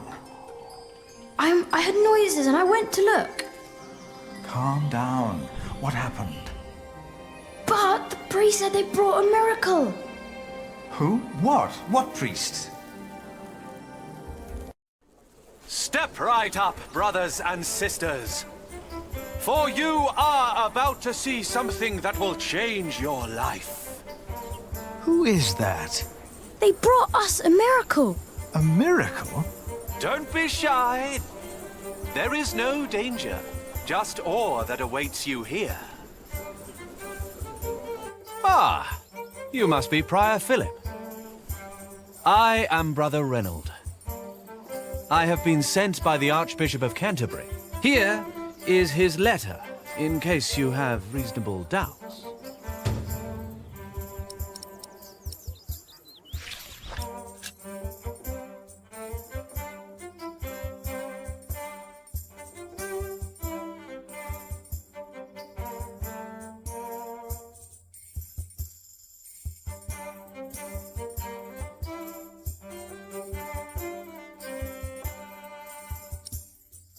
We've been charged to accompany the Weeping Madonna. She is to replace the loss of your relic, Saint Adolphus the Martyr, who was taken from you, I hear, with brute force. What? On her travel from far away Africa, she has collected donations to reward Kingsbridge for your faith in her and in the Lord. I can't believe this. What is all this? You do believe. That is why she came. And that is why you shall witness her miracle for yourself today.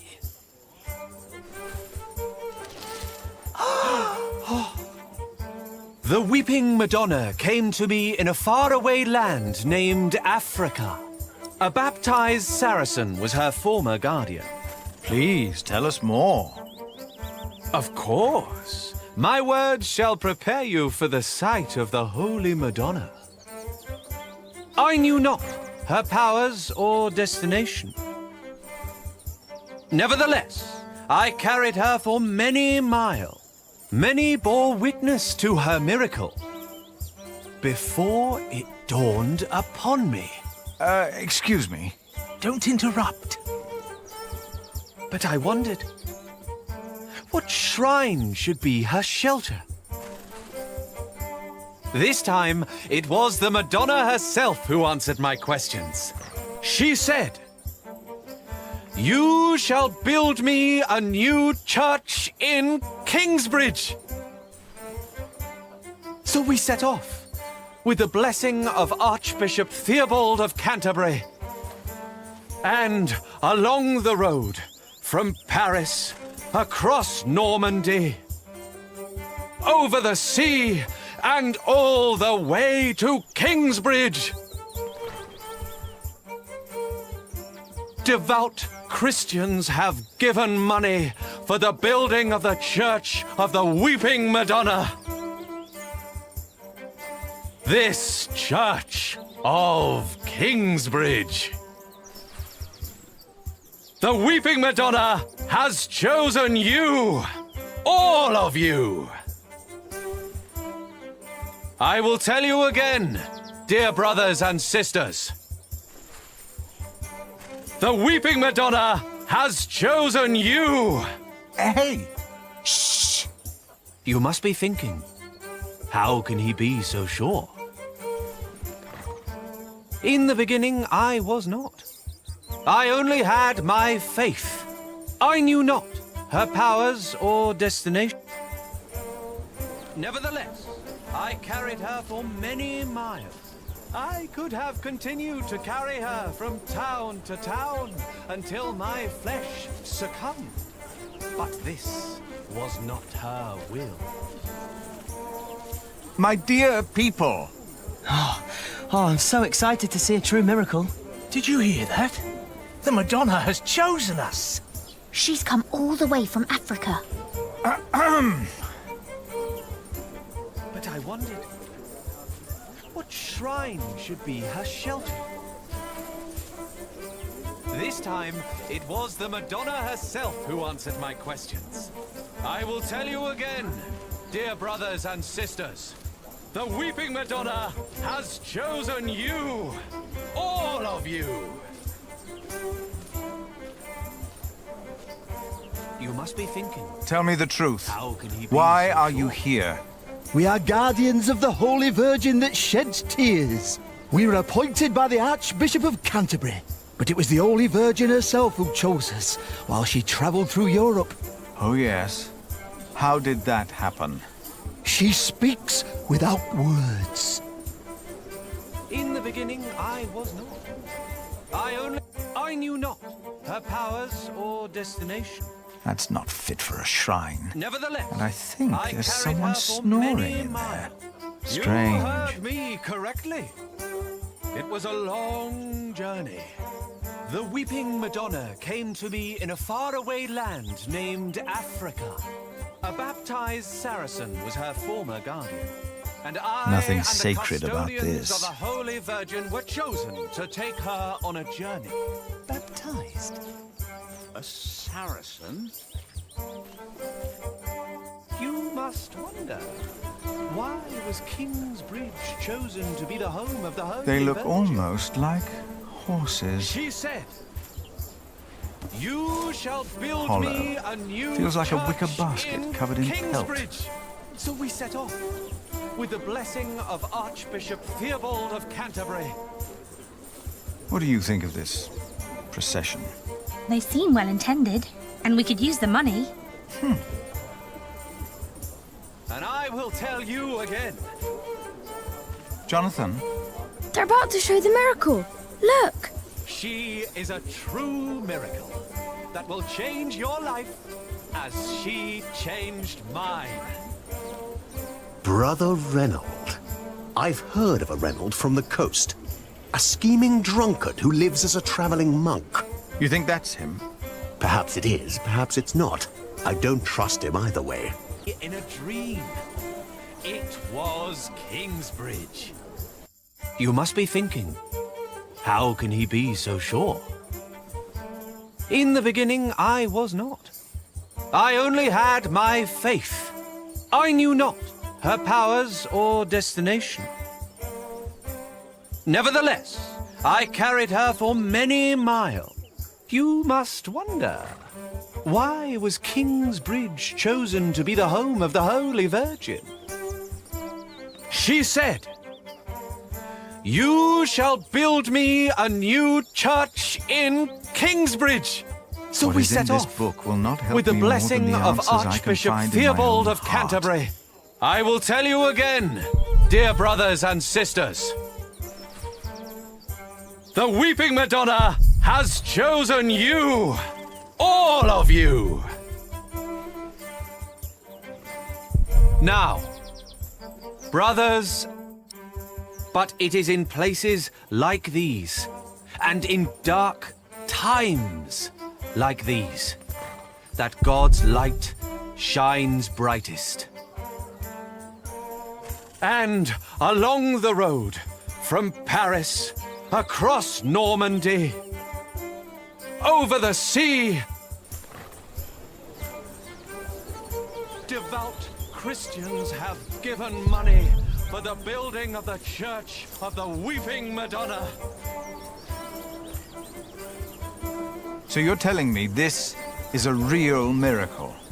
A miracle, a blessing, a wonder. This Church of Kingsbridge.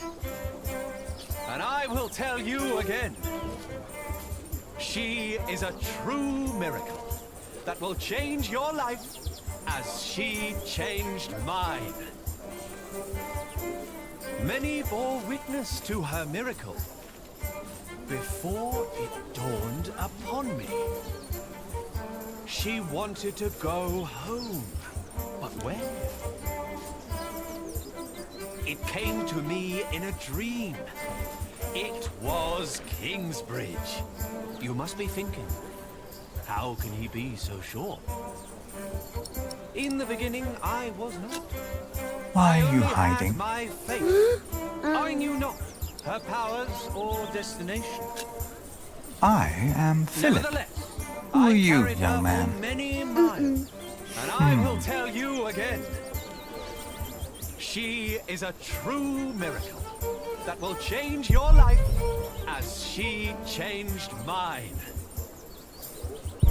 Many bore witness to her miracle before it dawned upon me. She wanted to go home, but where? It came to me in a dream. It was Kingsbridge.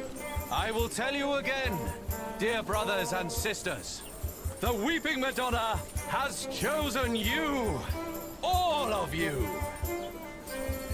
I could have continued to carry her from town to town until my flesh succumbed. But this was not her. But I wondered, what shrine should be her shelter? This time, can you feel it? Brothers and sisters, you are about to witness a miracle. The Madonna knows how you have suffered.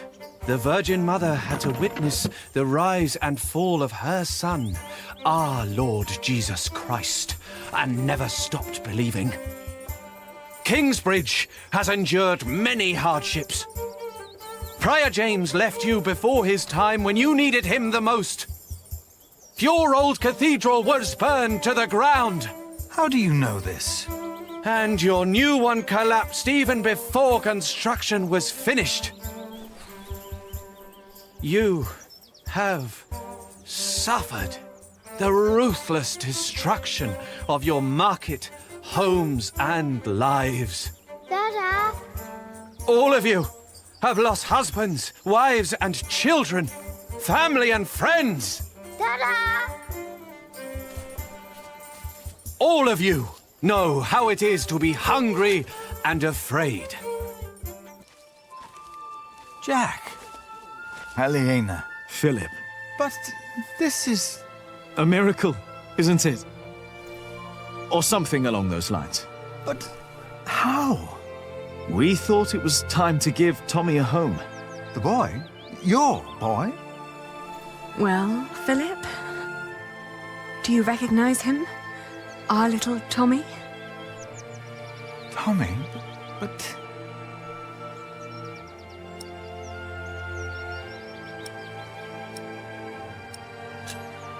It's been almost 3 years since I last saw you, Jack. Where on earth did you find him? I'd almost given up looking for him. Then Tommy found him. And you decided to come back?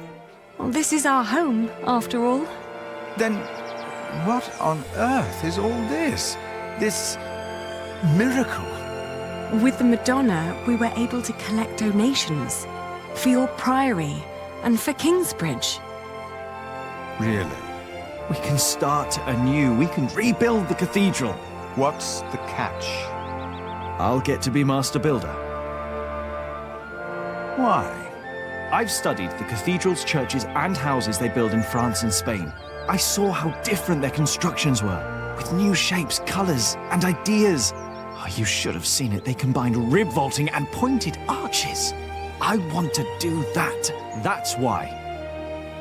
Why here? Because this is home.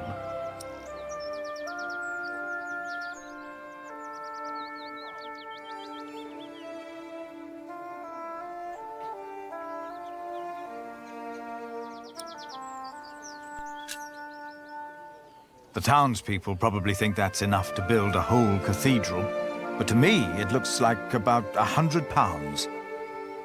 You know, that won't even pay for a year's work. Like all of this, it's a symbol. Enough for a fresh start. And the Madonna will stay here. Kingsbridge will attract visitors and donations again. You mean I should be thankful for these lies and tricks? Jack! Aliena! You came back! We wanted to see you, little sister. How are you? Oh, I'm fine. But look at you! And the little one! Tommy. How are the others? Alfred left Kingsbridge. Richard shows up every now and then, and Ellen returned to the forest. We need to visit her. Father lives with her now. What's wrong, Mother? I'm glad you're back. I am too. Very glad. She looks like she's about to cry. She will weep for your suffering, Kingsbridge. She knows your pain. What now? The miracle!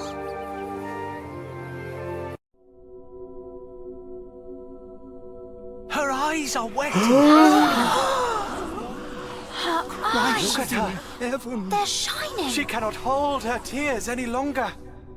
She is made of wood. It's impossible.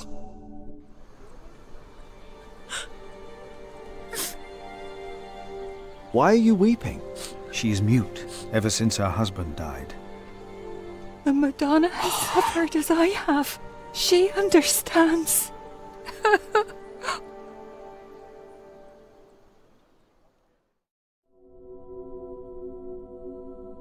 It seems through her faith in all of your lies, Mary has found a miracle. We can't keep trying to repair Kingsbridge by ourselves. Things are not improving. We're struggling to keep things as they are. But we can't afford to hire help. Without farming and fairs, we're back to Prior James's time. All these past years, my advice was good enough for you. But it appears you've changed your mind now, again. It is time we started doing something to wake up and make Kingsbridge what it used to be. We did before, and we can do it again. I'm not willing to accept a risk like that. Don't you remember what happened last time? My, how easily we forget. I remember well. And still, you put your trust into a group of random strangers to make things better. Philip, why in God's name have you stood by and let this happen? They're tricking us into giving them money for false idols. They are giving us money. So that we'll place this idol in our priory? Do you approve of this?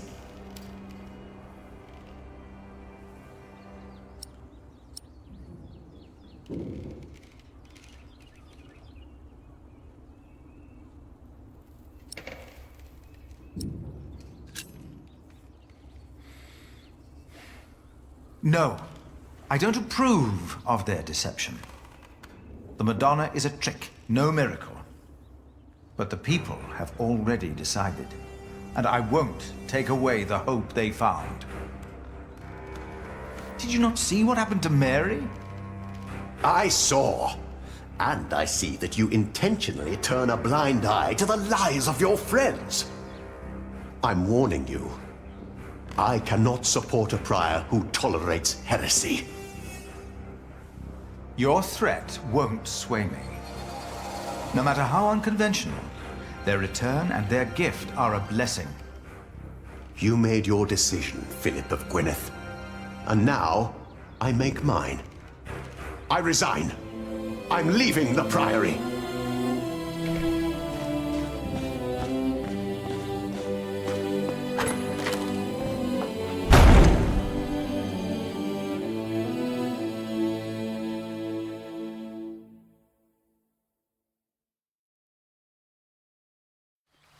You got so big, Tommy. And you're just as shy as your father was. Don't let him fool you. Usually, he's always up to something.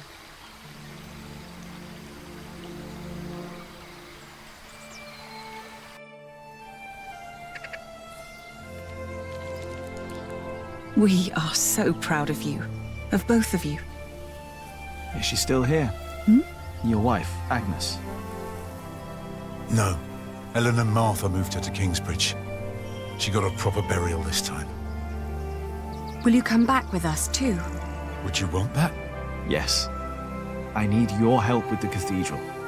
Philip and I have big plans. We'll come. Ellen, we found Jack's family in Cherbourg. The place he came from wasn't Cherbourg, it was Cherbourg. Really? What were they like? They were good people. His grandmother said Jack looked just like him, like his father. He does.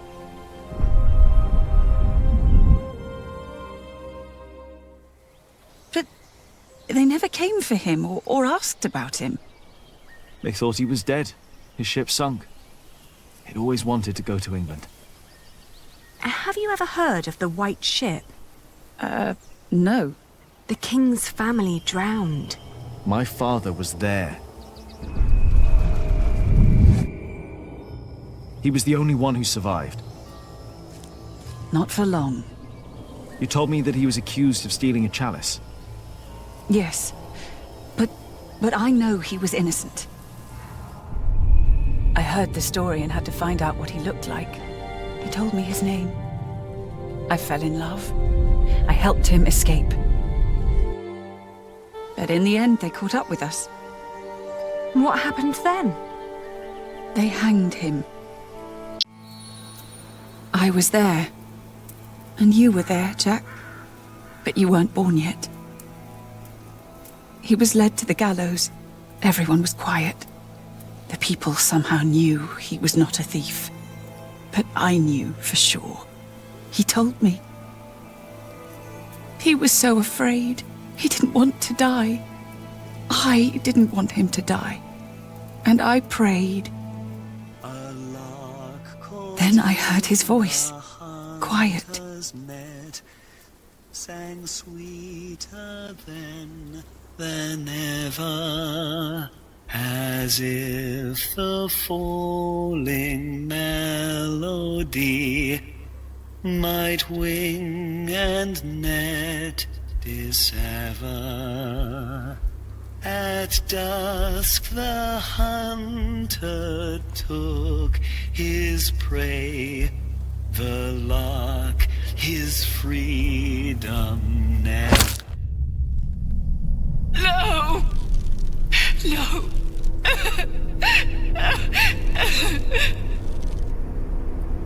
You said that 3 men were responsible for Father's death. Who were they? The Sheriff of Shiring, Percy Hamley, Prior James of Kingsbridge, and Archdeacon Waleran Bygod. They showed no mercy. Neither did I. I curse you! All of you! He will return to haunt you! One day, you will be judged for what you did. Your houses shall be consumed by fire. Your life shall end in pain and agony. You shall grow old in sadness and regret.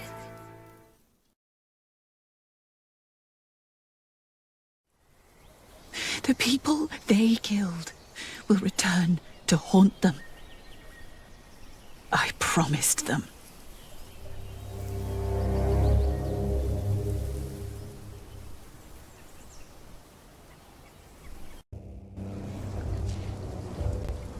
We welcome our new prior, Remigius. He helped to recover the bones of the Saint of Kingsbridge, Adolphus, from the hands of thieves. Adolphus already rests safely in this great cathedral of Shiring. Our master builder Alfred promised me that it will only be a matter of a few years until the cathedral will be finished. And the Earl of Shiring has promised to support us. But he has not done so for himself. No, the Earl is not a selfish man. His mother, Lady Hamley, is sick. More and more, I feel the whole of England is suffering from a sickness.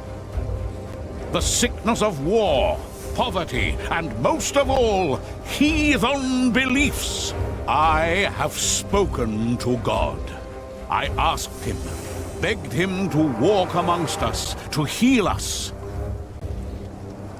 But God told me that only when this great cathedral is finished will he have a temple to reside in.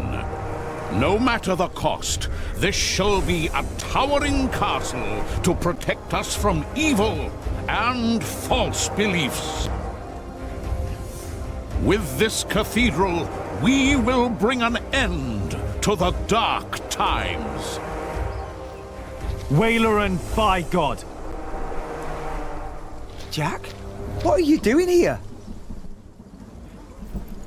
My father died by your hands, Waileran. His name was Jacques Cherbourg.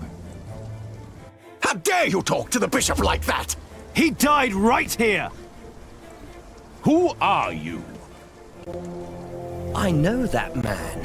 He's that bastard from Kingsbridge. That man is my husband. You? All of you, listen to what we have to say. From now on, Kingsbridge is protected. By our knights, by our walls, and by the word of the king. So whatever you do, we will defend our town, our market and fulling mills. And our cathedral, which we shall rebuild. All workers are invited to come and work for us. Oh, preposterous. If you so much as try to bring harm to us, Bishop, we will make sure that you pay for everything you did.